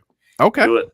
More so about this topic specifically, like I can understand, giving the benefit of the doubt until proof comes out. Sure. But unfortunately, with this kind of information, the truth doesn't come out until so many years later. Right. Sure. And even though people speak out at the time it's happening, like Bill Cosby, like Nickelodeon, like when the whole Millie Bobby Brown thing was going on with Drake, like there's just so many different things that come out as it's happening, and people dismiss it for fake news or, trying to slander that person instead of actually looking into it. Shit, just look at that in real life. Women bring that kind of shit up all the time in real life, and people just push it to the side. Well, there's no proof. Well, what? Which is why it was That's crazy. It's so tone deaf for Drake to come out with something and say, well, prove it. I would have been arrested. Yeah. It's like, well, that's if you even gave a fuck about women to begin with, or knew what was going on, or was tapped into the point where you even understood the man versus bear conversation, then you would know that particular response is so tone deaf and makes you look guilty. And problematic, bro. And problematic. And even if you didn't, if you didn't do it, that's not the response. You know, that's a horrible response, bro. So and like we as men, like, you know, probably don't think of that immediately, but just consider being a female fan of Drake, and then that's what he comes out with. Right. You know what I mean? Like, oh, prove it. Like, and that's why during this whole situation, what? I'm sorry, bro, but like when someone says you touch kids, you prove it. Prove it. What? Yeah, nah. What? Nuh-uh. No, I don't. And that was the whole. That's what that whole song was. But it's like I know the joke is, and Nick said it too. I was on the phone with Kat one day, and we were talking about this, and I was so excited about it. And Nick was like, you're not even like really tapped into rap like that, but you hate Drake, so obviously you really like shit. Right. Like, no, I've hated Drake from day one because he is a groomer to me. And although there isn't necessarily evidence out there, there's enough evidence to know that he's participating in patterns that he's very weird. It's very odd, unsettling behavior. Right. He participates in patterns that later on come out as documentaries, like the Epstein stuff and the Surviving R. Kelly and stuff. So it's like, you know, how can you defend that in that such a tone deaf way, you know? And especially when it comes to celebrities like him too. I mean, you know, how many of these people, they have so much money? Yeah. You know, the last singer just gets pushed under the rug, or something. Singer that came out that was accused of this and said, if I did it, I would have been to jail. Where is he right now? Yeah, right. Which is, even putting it that way is so wild. Like, what does that mean? Are you saying that there's always a cop around every time a kid gets touched inappropriately? Because the memes and jokes alone, I've been thoroughly entertained. There was one, I might have sent it to you. I don't know. There was one. It was from a Dave Chappelle stand-up where you know, he was talking about Kendrick, right?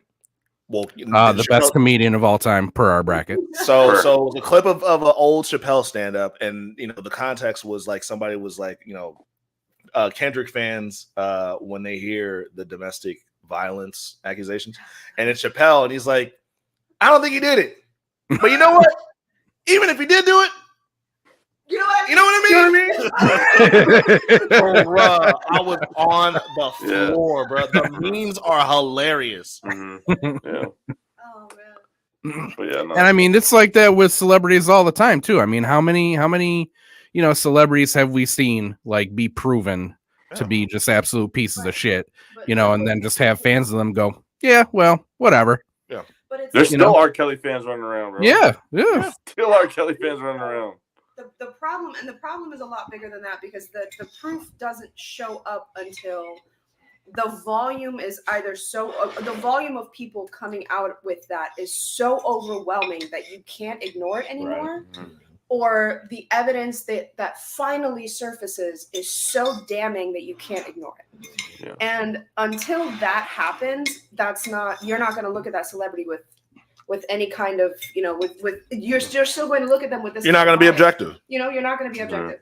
Yeah. And even I'm gonna bring up Chris Brown, because that's another artist that I cannot stand and haven't been able to look at the same since what happened with Rihanna. But it's like, okay, then that happens, and then it's forgivable 10 years later, 5 years later. Like, it's the same shit in wrestling. Like, I can't look at Chris Jericho the same. You know, I can't look at like Kane the same after all the shit that he started doing. I can't look at Zach Wentz. I can't look at Zach Wentz the same. I'm surprised. I was shocked to see him back in Impact. For sure. Yeah. Not to be political, but you know, back to rap. No, I mean, it's part of that. Hip-hop, yay! All right, so final question, then we're gonna move on. Cool. Yeah. Who do you guys think told Shawn Michaels about this? Between the two of them? No. I mean, like, who on the roster said, "Hey, Shawn"? Oh, Mello. Yeah, Mello was my first thought too. Mello or Trick. Mello and Trick. Yeah, okay, that makes sense. But I'm gonna be honest with you, bro.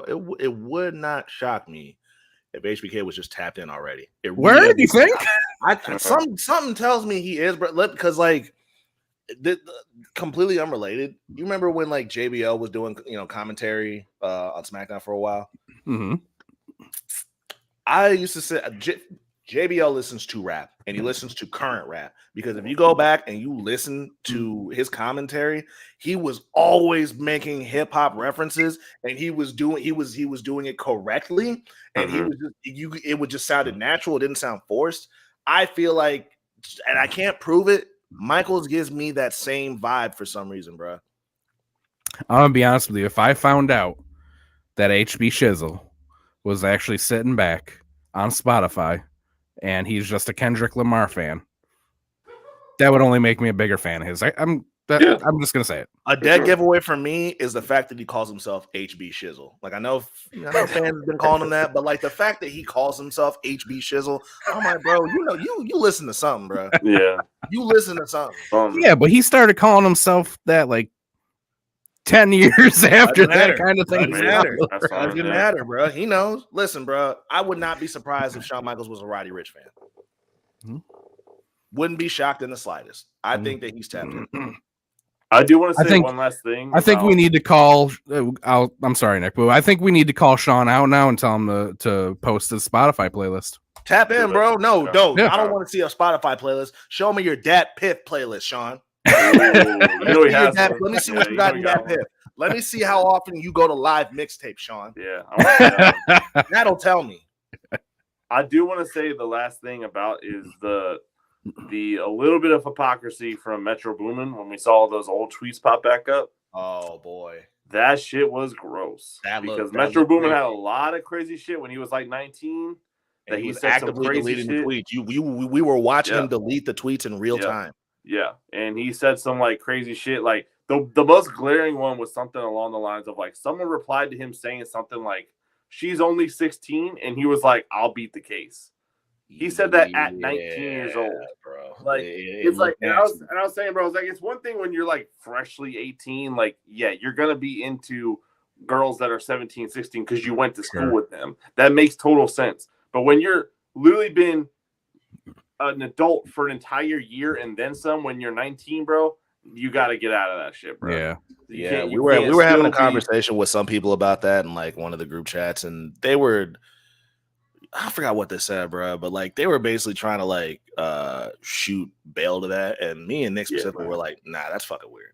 Nah, dude, that's weird. That's like because I'm not shooting a bail for a 19-year-old man, bro. Like some of the cases where it's just like, oh yeah, when you're 19, you're just kind of fucking around. It's like, yeah, you're fucking around and like stealing from Walmart. You're not fucking around and like fucking on 15-year-olds, bro. That's not cool. That's weird, not fucking cool at all, bro. That's weird. Like even at that time that it was done, bro. If you were 19 and you was like it was even implied that you were doing some shit like that, I don't give a fuck who you are. Your friends are gonna look at you and say, "Bro, what you doing?" Yeah.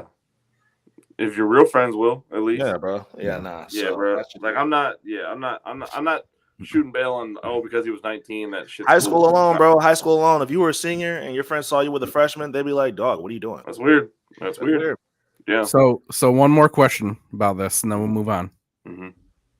Y'all think we're done now? We're not getting any more? I think we're done. I think Drake kind of called it on Instagram today. Actually, he kind of said something along the lines of, "All right, summer vibes." He said something like, "It was fun. Summer vibes up next," or something like that. So I'm assuming he's releasing music at some point. I don't think they're done. I think they're done for now. I'll say that. I think they're done with this interaction, but I think they'll probably still take shots at each other. I'll say that. Sure. I think they'll always be taking shots at each other for as long as they live.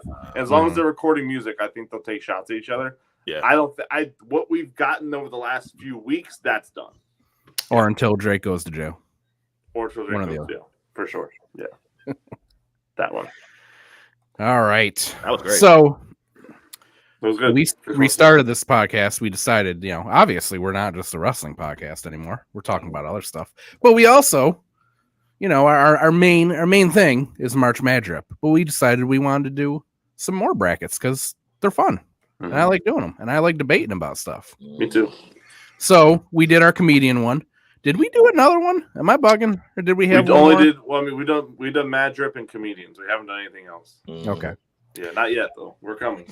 So we decided that we're gonna start one tonight. We're gonna do a little drafting, and tonight we're gonna go with best candies. Ooh. So round of 32, as usual, which means that each of us is going to get we're going to get 5 draft picks, and we have a bye, which I should have found this before to find. That is number. I got it, bro. I got it. I got a whole key for you, my bro. The old Hershey's chocolate bar. I mean, it's a standard. We gotta bring this up before we start this bracket. Okay. Sean, you gotta tell everybody your preface about candy. I hate chocolate. I fucking hate chocolate. Chocolate's disgusting. Oh, he's not chocolate candy. Chocolate candy. Like chocolate cereal, chocolate milk, sure. Chocolate candy is fucking disgusting to me. So we have that to deal with, which I forgot about when we talked about this. Absolutely despise it. But that's where we are with the. I think you're muted, bro. Oh, yeah, you're muted. Hambo, you're muted. Ham, you're muted, bro. Ham, you're muted. You're muted. Oh, shit. Sorry. So I think the easy fix to that, Nick, is once we all do our drafts and you come up with the matchups, it's got to be chocolate versus chocolate. He's got to pick something. Oh, yeah. Yeah, we'll do that. I'll opt out at that point. You gotta pick something, bro. Something specifically about chocolate like in candy form that like I'm not even trying to be dramatic when I say it. Like I'm on the verge of throwing up when I eat it, bro. Something that I don't like interesting. Do not like it. But like if you give me like chocolate cereal, Cocoa Puffs, the Cocoa Crispy cereal, I'll eat that all day. You know what I mean? Chocolate milk, I'll drink that all day. But chocolate in candy form, it does not do it for me. I'm gonna be honest, Con, in the couple years that we've known each other, I think that's the weirdest thing about you that I've learned so far. It is. You're fine with chocolate in any other way, but a chocolate candy is gonna make you puke. Nah, bro. Like milk chocolate specifically too, bro. Like I hear you on that one. I've grown to like dark chocolate better as I've gotten older. Especially like Kat likes dark chocolate better. So Sheila loves dark chocolate. Yeah, so exactly. Wink. So yeah.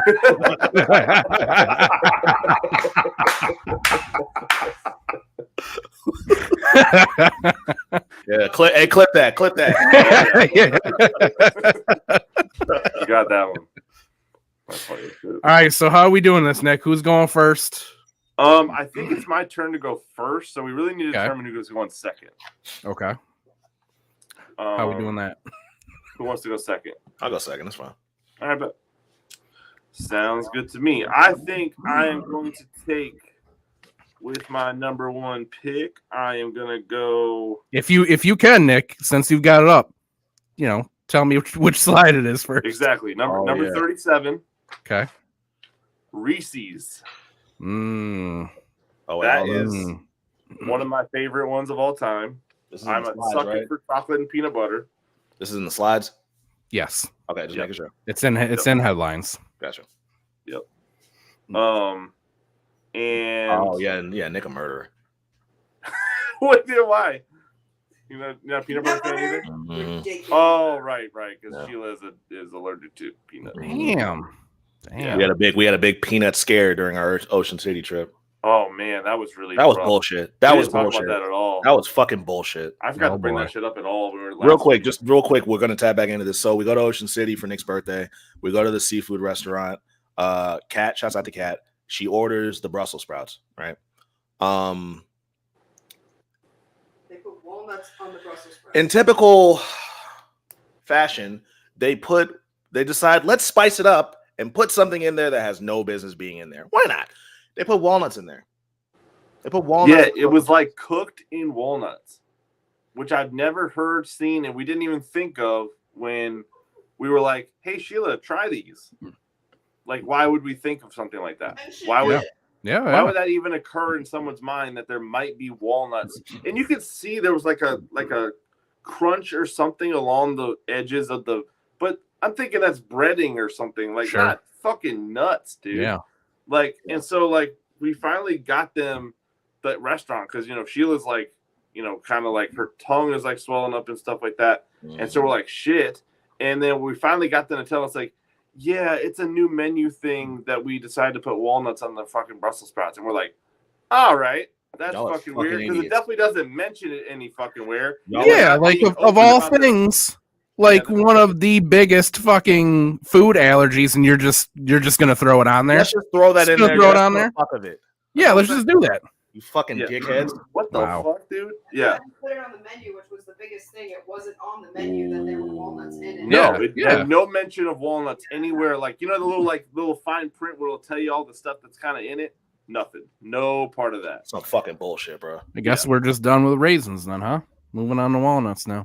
I was thinking of raisins too, bro. I said the same shit. I'm like, first y'all want to put raisins and potato ground. Now y'all want to put fucking nuts and Brussels sprouts. Y'all gotta stop, bro. Walnuts is not a spice. Just fucking use a spice. Stop, bro. Spices. Y'all couldn't stop at the balsamic vinaigrette and the salt and pepper. No, y'all just had to go all the fucking way and put some shit like nuts in there. Man, fucking all right, dumb, well, yeah, bro. back to the bracket. All right, so Nick with a big one. Yes. Con, they had to show up in the bracket. Con, do you have a pick, or do you want me to go? I sure do. I got a first draft pick. What number? Heavy hitter. Damn. This is number, I guess, slide 45. Slide 45. I'm rocking with Starburst. They have never. Oh no, that's not Starburst at all. Starburst is probably my favorite candy.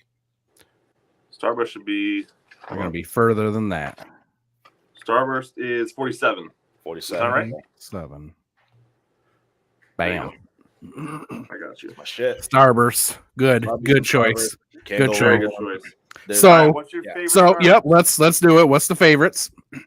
Starburst, Jolly Ranchers are my top. Oh, Starburst, Jolly Ranchers. No. Starburst. Favorite Starburst. What's what? Yeah. I like the original. Like the original's dope. No, we're saying of the four. Colors.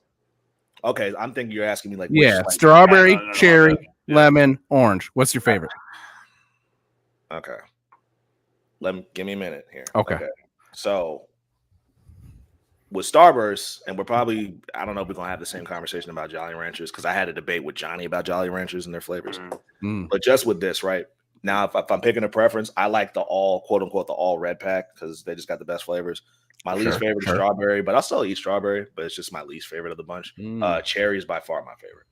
Okay. Cherry. Okay, so the red one. I'm a big orange guy. Okay. Orange, or as a kid, orange was my number one. Orange is my shit. Yeah, orange is I like red. That's red is my shit. Sure. I am strawberry is my number one, but I'm gonna say this: every single flavor that Starburst has ever made is delicious. Yeah, I agree. Don't come out here if you're one of those motherfuckers that comes out here about I don't like lemon candy. The lemon ones are get the fuck out. I don't want to hear that. Shit. That one's good. Get out. Grow up. Yeah. I don't want to hear that. Yeah, grow up. I've never had a flavor of Starburst I did not enjoy. No, definitely not. Yeah, but orange, I definitely attracted myself to orange a little bit. Just red's my bag. Red is my bag. Yeah. Hambone, what's your next pick, bro? All right. So for my pick is, as far as I'm concerned, it is the best commercial chocolate out there. Okay. Lindt truffles. Yeah, that is Sheila shit, bro. That's such a big one. Sheila likes the it's such a big it's one. the one in the dark blue bag, the dark chocolate sea salt one. She loves that shit. I used to get that all the time when we first started dating. So, and I'm not gonna be specific on this because again, Lindt. I mean, they have a million different flavors. They're all delicious. They got a bunch. One of my favorites is probably coconut because I love coconut stuff. Ooh, love the coconut guy. You a coconut guy? I am. People shit on coconut, bro. Like I love coconut, bro. I like coconut. People shit on coconut a lot. I had last week. I had a serious fucking craving. I had to go. There's a place here that makes a banging coconut chicken, and I had to have it. Ooh. Not like coconut like breaded, but like they make a coconut sauce, and I had to have it. Oh wow, I had to get it. I love coconut. I like that shit, bro. I like really good. I like the texture and I like the flavor. Yep. Have you tried? Oh, did you? She wants to know if you tried the coconut Dr. Pepper. I think you saw. I did. I did. Oh, was that good? I like it, but I do think that it needed more coconut flavor. It was very, very light on the coconut, but I did like it. Sheila said, "I agree." Yeah. Okay, with my pick, I'm going a little niche here. A little niche. Okay. I'm picking number 28, Hambone. The mini M&Ms in the can, the little bottle, bro. The one that you squeeze and it pops open. Those shits are so much better than the actual M&Ms to me that's one of my all-time favorites right there. So we're not going to talk about it now. We'll talk about it when we actually get into eliminations, but I have very strong opinions about M&Ms. We'll get into that later though. Oh, okay, sure. Okay. Con, you're next. Jolly Ranchers, easily. is it on here? Number? It's I'm looking for it right now. 21. 21. Yeah, Jolly Ranchers. That's my second go-to. At one point, you would always see me with a bag. Now with these, I have specific flavors that I like, and then I have specific flavors I just don't give a fuck about. But the ones I like, I really fucking like. The two that I don't, and I had a debate with Johnny about this. Shouts out to Johnny, friend of the show. Big John. My three favorite flavors, and just this bag specifically, any of the other bags with different flavors, like I don't really care for. But this one, I like green apple's my number one. Wow. I'm sick of that. I'm sick of that response.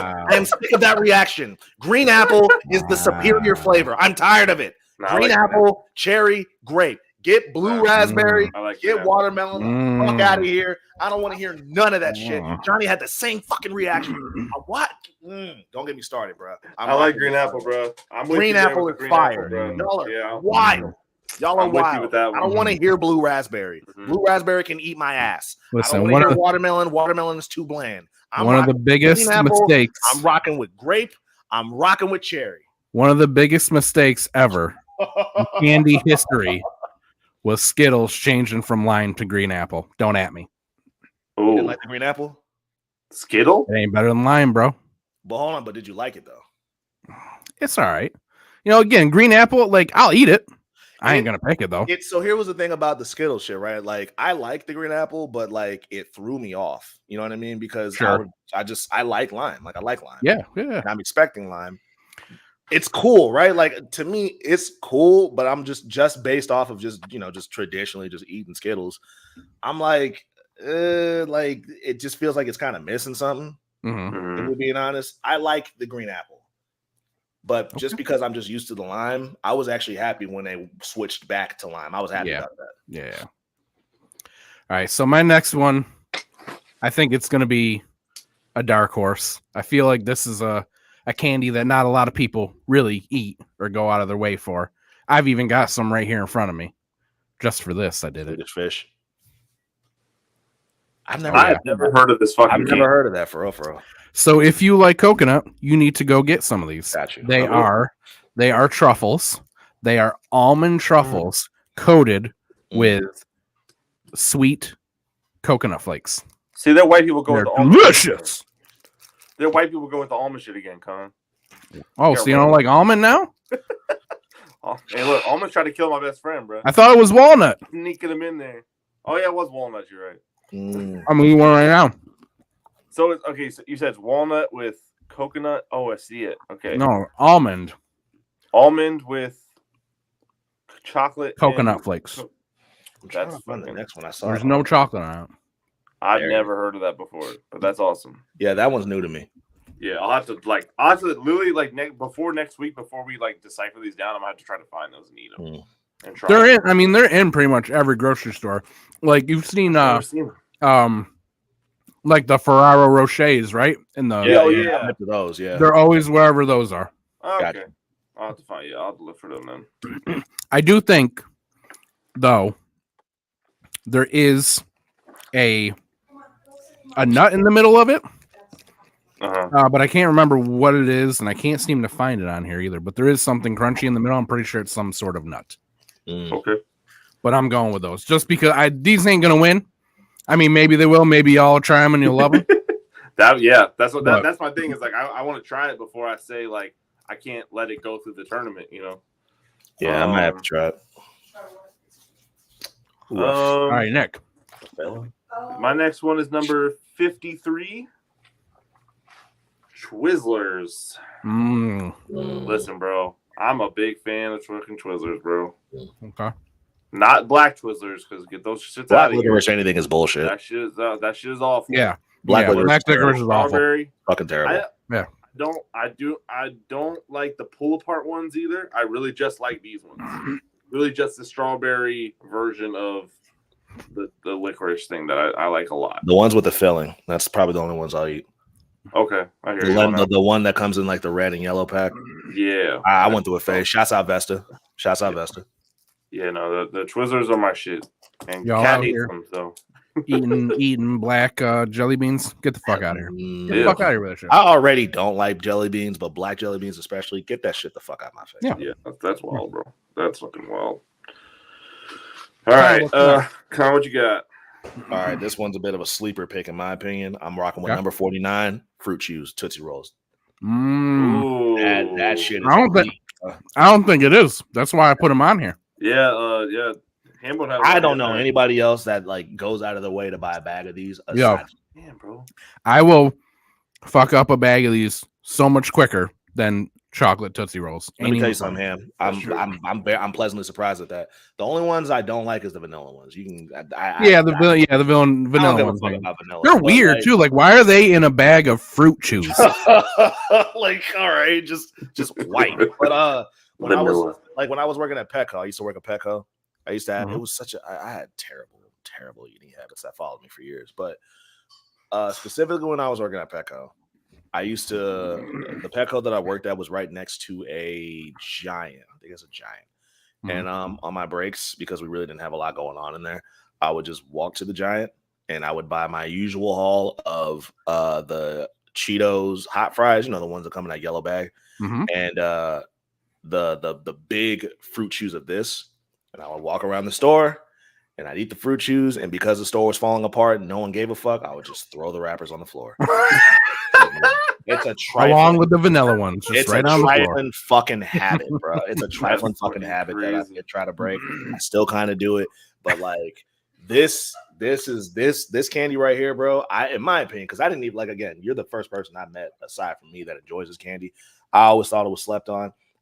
If you put a bag in front of me, bro, I lose all self-control. Yeah.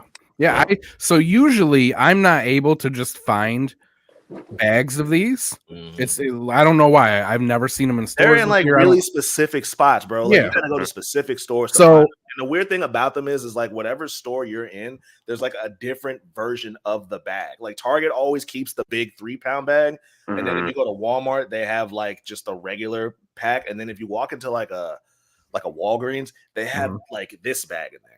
Yeah, I dead ass. I just order them off Amazon.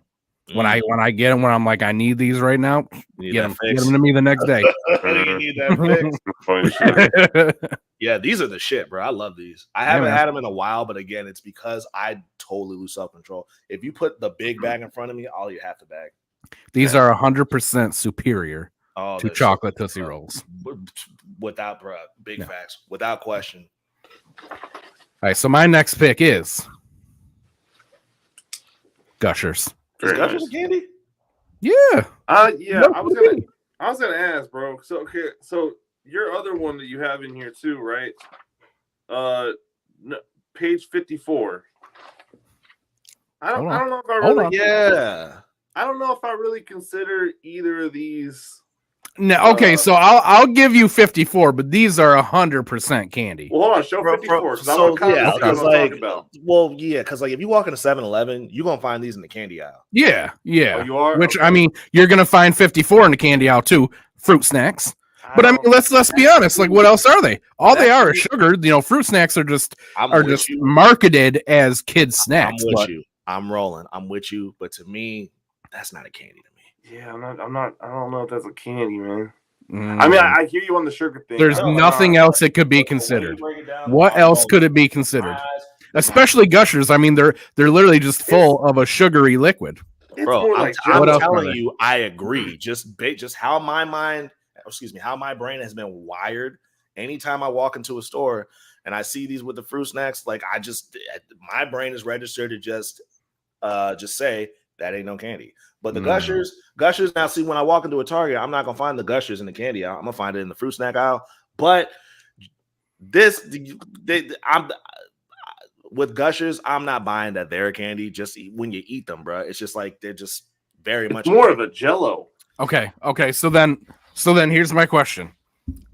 I'll let this go, but are y'all saying that we should eliminate these two from the choices? I'm not saying eliminate the Gushers. I'm saying eliminate the fruit snacks. Okay. The Welch's shit. I'm saying eliminate the Welch's, but the Gushers. Nick? Even one vote will say take these out if you tell me. Because I'll go to something else.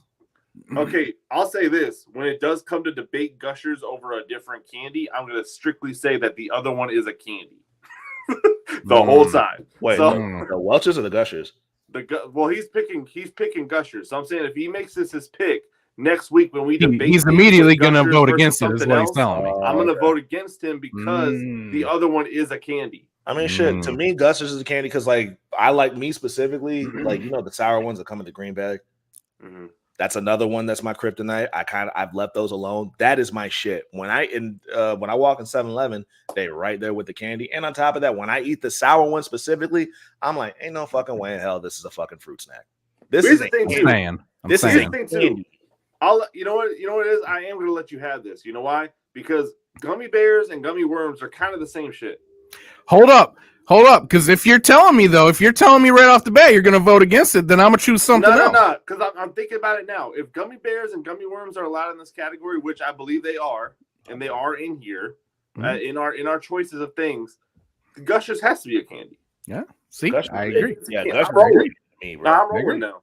All right. Yeah, I'm rolling. All right. Fruit snacks. The jury's still out on. All right. I'll give you fruit snacks. Even I paused when I put it on there, but I love me even the presentation of the Welch's one like just doesn't give me candy vibes. Sure, I agree with everything you're saying about it, Ham. I agree, but just the presentation, and just how my brain is wired to process that shit, it don't give me candy when I see it. Versus the Gushers, where like I'm used to seeing it with like the quote unquote fruit snacks and shit like that. But when I eat that shit, I'm like, come on, bro. I don't see the nutritional value in some Gushers. That's true. Yeah, no, I'll give you. You keep Gushers at your 3. I'll let. Okay. Yeah, I'm not mad at this. I'm not mad. No, I'm not mad at it either. Number 4 for me. Page 55, and you're gonna call me a fucking old person for this, but I do not care. Boy. These things are fire. Son, listen. Con, look at this. Grandma's favorite candy, boy. These shits are fire, bro. The butterscotch joints, the caramel joints. You know what? I don't love these. I don't hate you here, Nick, but I'm gonna say this though. I do prefer the chews. Yeah, I like the chews. I don't like the I like the chews. So you're specifically saying the hard candy. This one right here. This photo, that's the shit I like. The hard candy, the shit. Yeah. No, I use this when I'm sick. When I got a sore throat, I use this. I don't do no cough drops. Sometimes I will, but most time I'm using these. I'm not sure if it's even helping me. It just fucking feels good. It tastes good. I don't care. Like this is medicine for me. I love these things. I got a pack of these in my bag somewhere. I love these Jones, bro. And it's such an old person thing. I don't care. That's my shit. It's getting defensive over there, Con. Hey, listen. I know what the chat's gonna say. I know what's gonna happen. I know. We know the demographic of people. Exactly. Con, what you got? I'm rocking with 43 Skittles. That's a classic.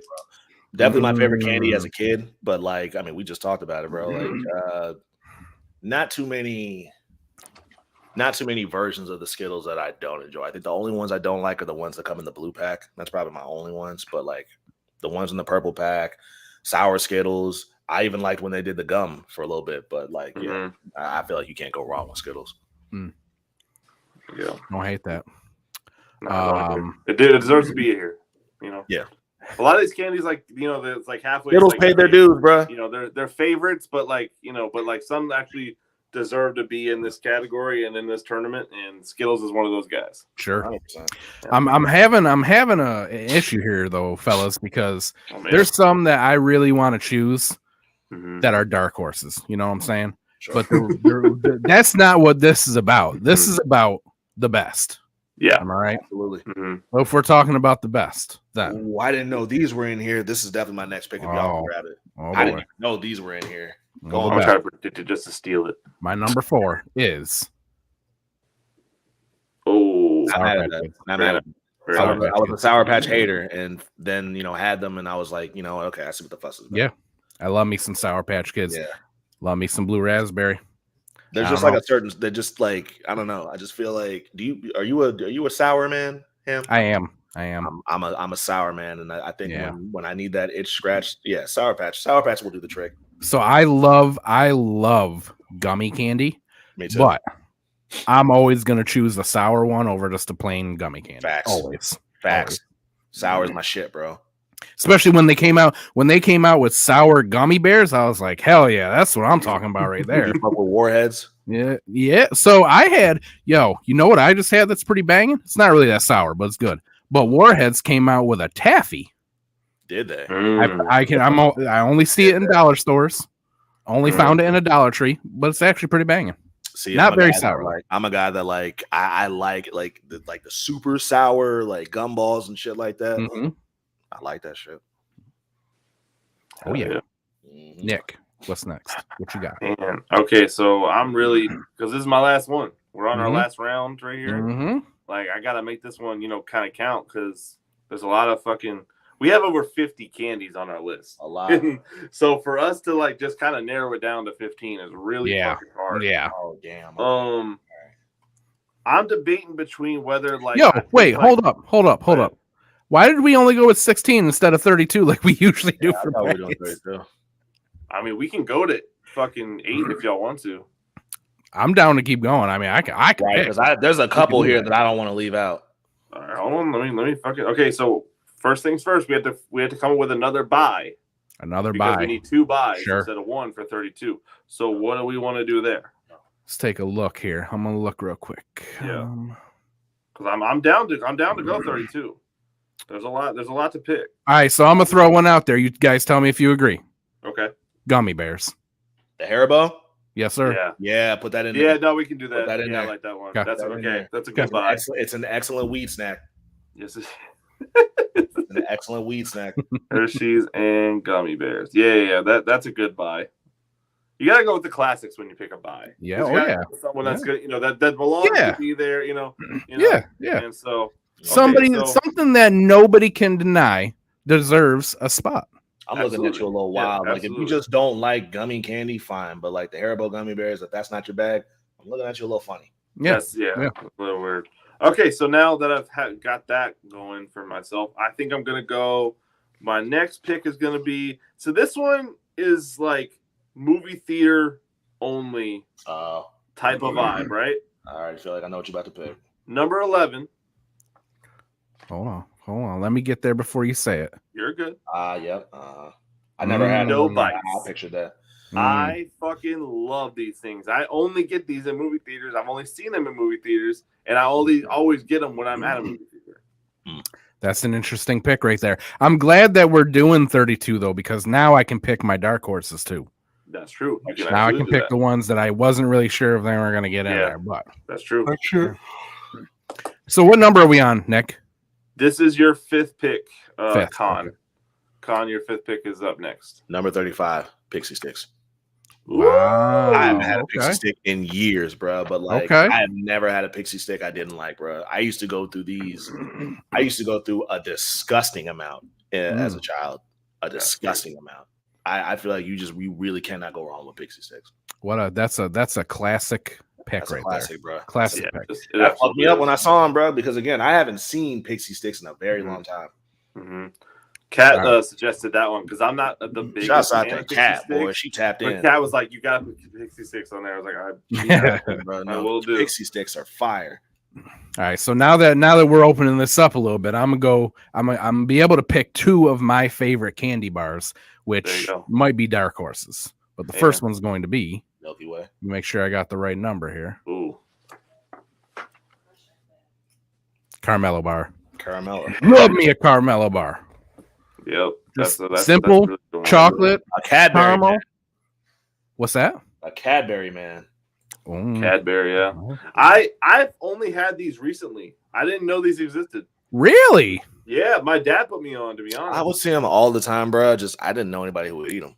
Oh, I will fuck up a caramel bar. And you know what? You know what? I ain't breaking this shit up either. I'm just taking a bite like a man. It's 2 to 3 at a time. Don't fucking come at me. True the fucking that. Okay. I feel the passion. I like the passion. Yeah. All right, so number 6, right, Nick? Yep, number 6 for me. Okay. I guess I'm gonna go with the thing I was kind of debating with the last round. Okay. I'm gonna pick him. I'm gonna go Mounds, which is number. Excuse me, number 32. Mounds bar. Yeah. We kind of talked about this last week too, Nick, because I asked you guys. Well, was it last week? One of the weeks I asked you guys if you liked coconut, or no? I asked you guys that just in the text. We talked about that, in the group text. So Mounds is one of my Mounds is the one chocolate that I'll probably will eat, but only because they had there was the blue one and then there was the coconut one. Strictly for the coconut. Yeah, strictly for the coconut is what makes me enjoy a Mounds bar. Hey, listen, I think my pick just got a whole lot better.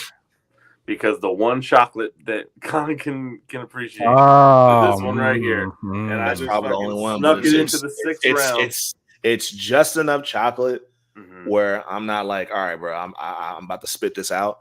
But enough coconut for me to say, all right, y'all hang in there. Yeah. No, for sure. No, I'll power through this one.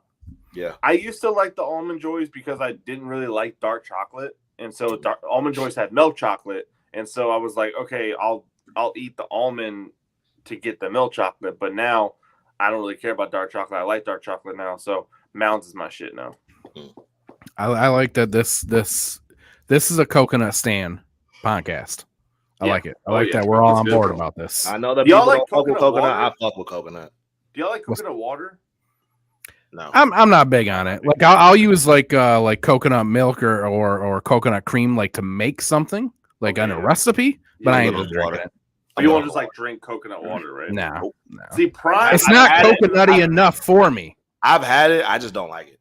See, coconut Prime has coconut water in it, and I didn't know that at the time. It's 10% coconut water or some shit. I didn't know that either. It was a little weird, but I had the lemonade one a couple weeks ago, and it was pretty good. Yeah. Where am I at now? I think Khan's up next with his number 6 pick. Oh, that's right. I didn't know that. Number 22, Laffy Taffy. Oh, you son of a bitch.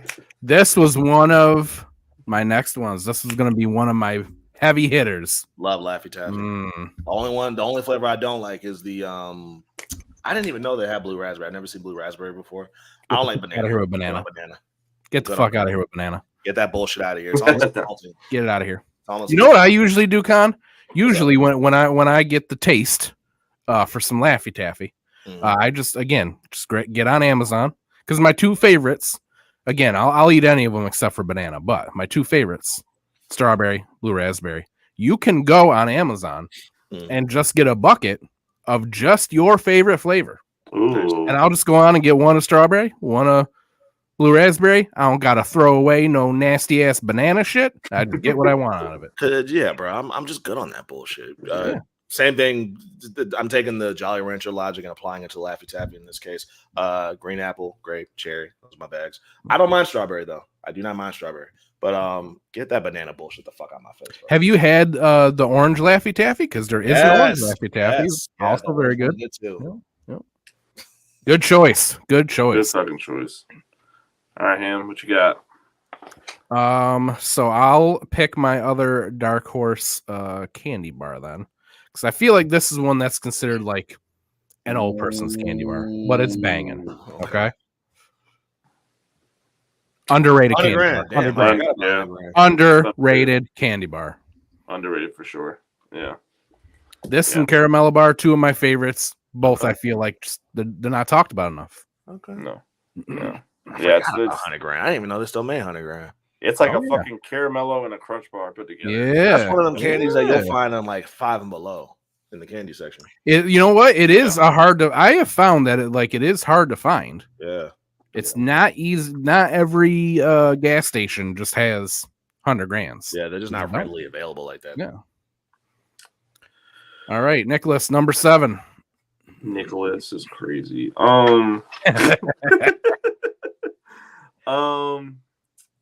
Number 56. 56. Hold up. Whoppers, another old person candy. Yeah. Another awful old person candy. The only person I've ever seen really eat Whoppers is my dad, and like me.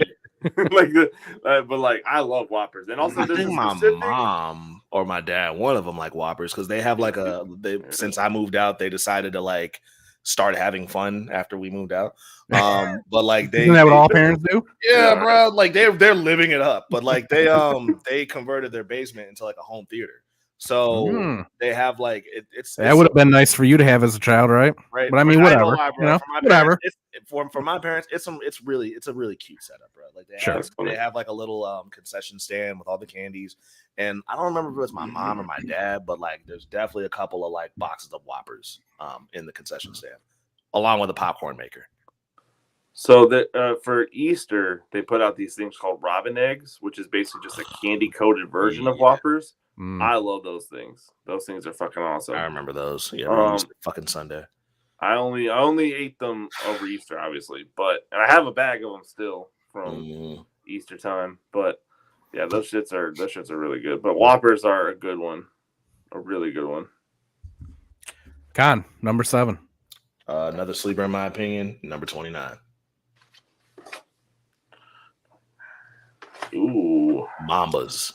Oh, this was one of my sleepers, you son of a bitch. Mambas. Oh, yo, I love the sour one specifically, but like the regular will do just fine as well. My dad put me onto Mambas when I was a kid. He used to eat a lot of them. And, I'm pretty sure, is it Mambas or Now or Laters? Which one of the I think it's Now or Laters where you open them up and like each flavor has its own individual pack.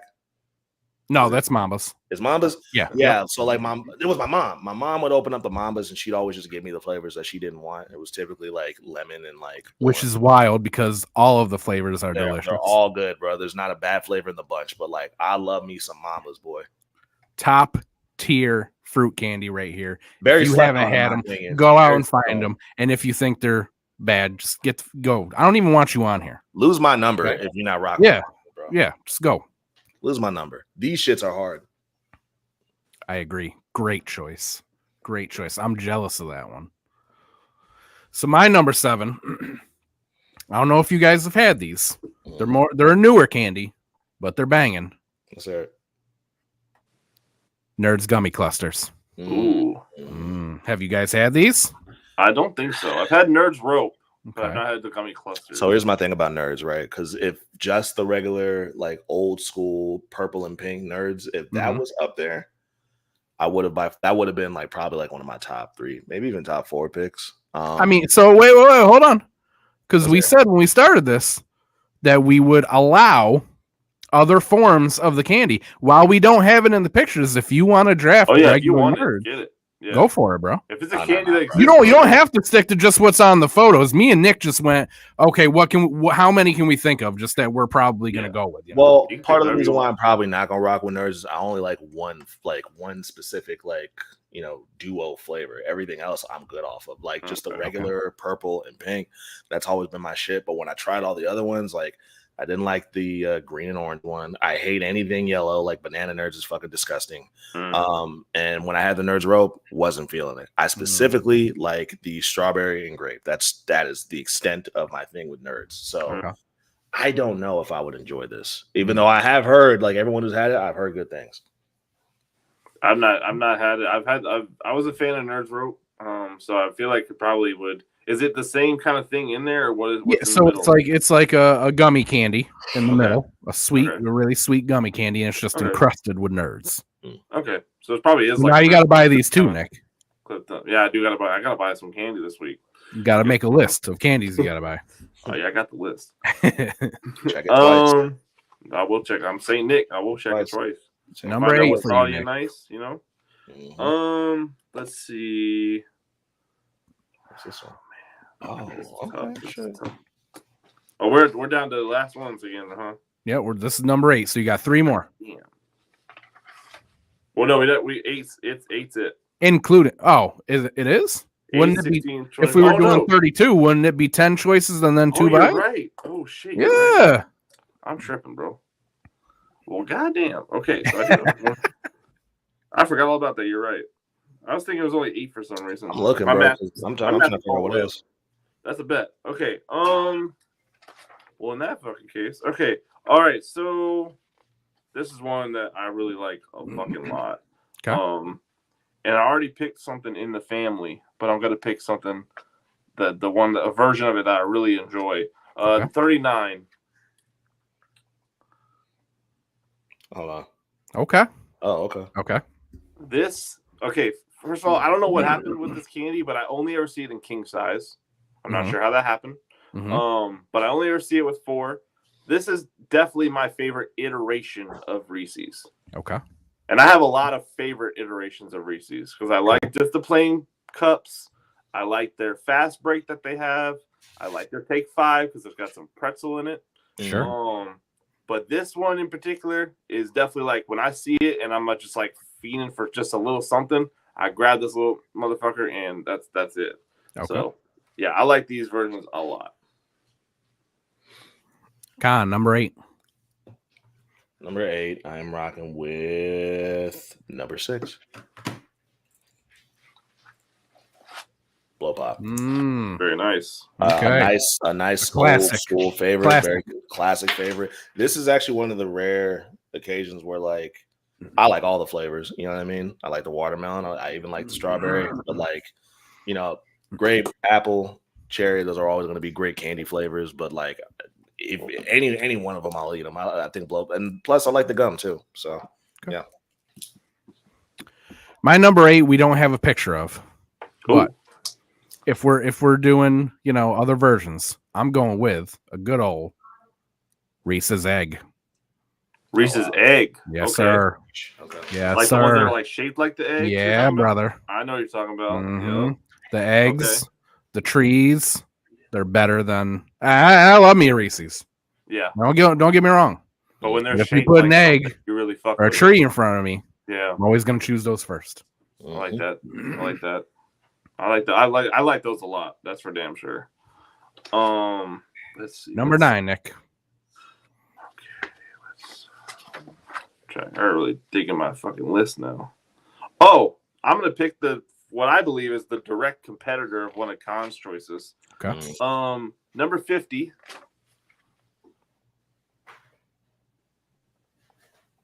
Tootsie Pops. I feel like these were pretty much like you liked either Blow Pops or Tootsie Pops when you were a kid. Sure. I'm not sure how that went down. I was What's always that yellow one? I don't know what that yellow one is. I've never seen that one I saw this photo. Yeah. I don't know what that yellow one is. Is it now I gotta Google it. Yeah, please Google that for me. Because also, maybe one of y'all can answer this for me. The red one on the left and the kind of like burgundy-ish, purplish one on the right. Red was cherry, correct? I want to say like the real red was cherry, and then the more burgundy one was strawberry. That's my guess, but I don't fucking know. I was never really able to differentiate.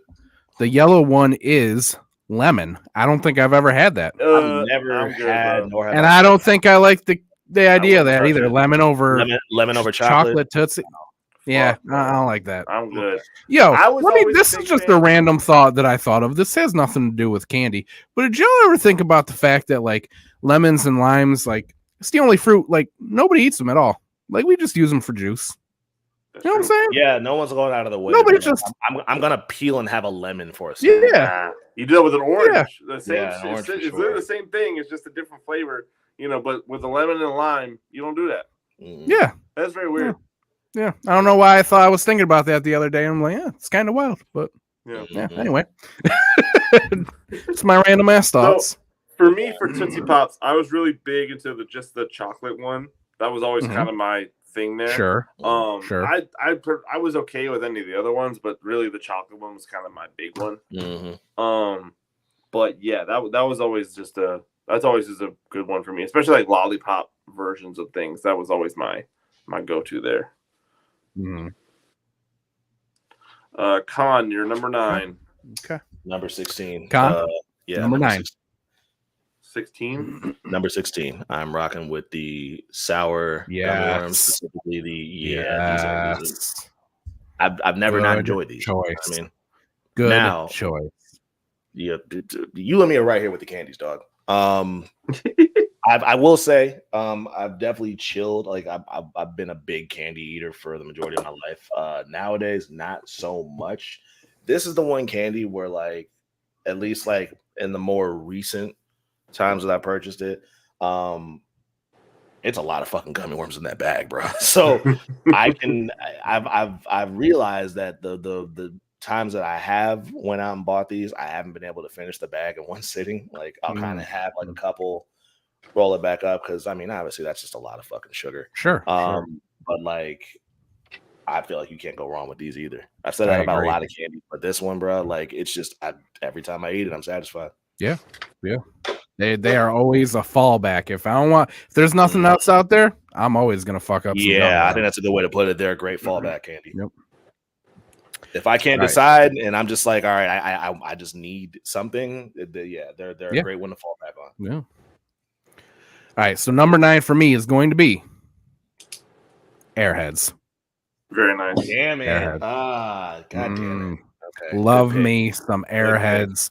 I don't know what the mystery flavor is. I don't care because it always tastes good.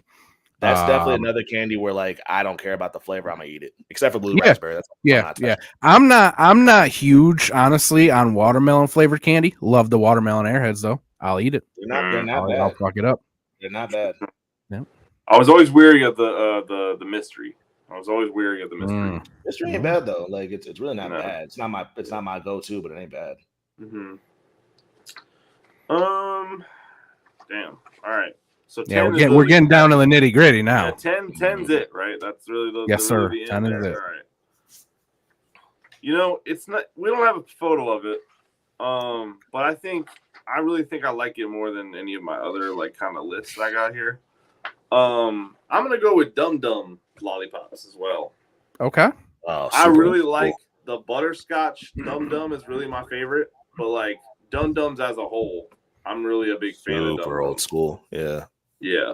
So that one, I didn't think to put that on there when I was putting some of the slides up, but I think Dum Dum lollipops is my last pick there, and it's gonna hang out. Con, your final pick. My final pick is number 14. I'm gonna rock with Fun Dip. Okay. Fun Dip, you said? Fun Dip. It's just fucking messy. It's just really fucking messy. I feel childish when I eat it nowadays, like, which is why I rarely have it. But those few times that I do get like Fun Dip, it's pretty good. Pretty damn good. Pretty good. Yep. Pretty good. All right. So correct me if I'm wrong, but I don't believe these have been chosen. Okay. I thought someone did pick these. Pick what? Someone picked Starburst. I picked Skittles. Oh, you did? Okay. Okay. All right. I wasn't sure. I remember us saying Starburst, but I don't remember Skittles. So then, you picked them number 4. In that case, I'm just trying to find the number now with my backup there. I'm gonna go with. I mean, this one's a classic. You know, deserves to be in there. Let's see. Milky Way. Classic, delicious. This is another one that I would consider a fallback for me. You know, if I can't find nothing else, or if I'm in that candy aisle and nothing else is looking appealing, Milky Way is always going to do it for me. You know, it's always going to get me there. All right, so Nick, do you got the pairings up, or before we just read down our list? I don't have pairings yet. No, I won't have pairings until probably a couple days from now. But all right, so just read our teams here. All right, so Con had Starburst, Jolly Ranchers, Fruit Chews, Skittles, Pixie Sticks, Laffy Taffy, Mamba, Blow Pops, sour gummy worms, and Fun Dip. Yeah, Mm. we keeping it straight fruity on this side. He keeps it Very fruity. strong list. Keeping it straight fruity on this side. Very strong list. I'm not gonna lie. Ham has the Lindor chocolates, which is one of my fucking favorites. I really wish I got that one. Oh, yeah. How do you pronounce Raffaello? Yep. Raffaello? Ferrero Raffaello. Gushers, Sour Patch Kids, Caramello, 100 Grand, Nerds Gummy Cluster, the Reese's Eggs, Airheads, and Milky Ways. That's a solid lineup. It's a very solid lineup. It's a solid lineup. And then I got the Reese's, the Mini M&Ms, the Twizzlers, the Werthers, the Cookie Dough Bites from the movie theater, the Mounds Bars, the Whoppers, Reese's Sticks, Tootsie Pops, and Dum Dums. I'm gonna be honest with you, Nick. I feel like you're the underdog in this one. I feel like you got the underdog team. I went very classic with my team. Like they're very like hard hitters, like amongst the world. But like, sure, you know, as far as like like actually like packing the punch, we'll see. We'll see when we get there. You know, there's always upsets. You know, if there's anything that we have, figured out with these brackets, there's always upsets. I think there's so many things that we missed too, like a Crunch Bar and Crunch was on there, bro. I know. All right, so let's I can't ask Con because Con don't care. But Nick, if you're picking Crunch Bar or Bunch Crunch, which are you going with? I'm going Crunch Bar. I'm going Bunch Crunch. I'm going Bunch Crunch. I think of the M&M bar. Yeah. Oh yeah. Mouth is open. You're disgusting. What the fuck do you eat for lunch? Bunch of crunch. You munch a sweets or something? What? You munch a bunch of crunch and munch? Yeah, bro. All right, so next week we'll start the eliminations. Yep. We'll probably talk about wrestling or something else. The candy Something bracket else will will probably happen be the between most now and then. volatile of brackets. Yeah, if we're doing 32, this is gonna take up probably the whole episode because I didn't think it was gonna. Yeah. We're running past 12 minutes right now. I did not think it was know. gonna take that long. Well, I mean, we talked about Drake and Kendrick for a while. We There's a lot to say about I that. didn't think Candy was gonna be such a we talked about that hot button topic. Listen, I'm gonna tell you, I already can see when we start eliminating, it's gonna be tough. there's gonna be some debates. Yeah, Johnny, you my man. I'm on your ass. Blue raspberry is you're right, Johnny. You're right, Johnny. You're right, Johnny. I am on your ass. Green apple sucks, bro. Blue raspberries, the shit. Get that fuck shit out of here, bro. Nah. We green apple all day. Yeah, no. No. Damn. So next week. That's foul as shit. That's funny as fuck. All right, so we'll be back next week. We'll start the eliminations. Maybe that takes up the whole show. I don't know. Maybe we should start with that and see where that takes us. I think we'll have to. Yeah, so we'll start with that. And news. yeah, if something else happens, that'll be the end. As always,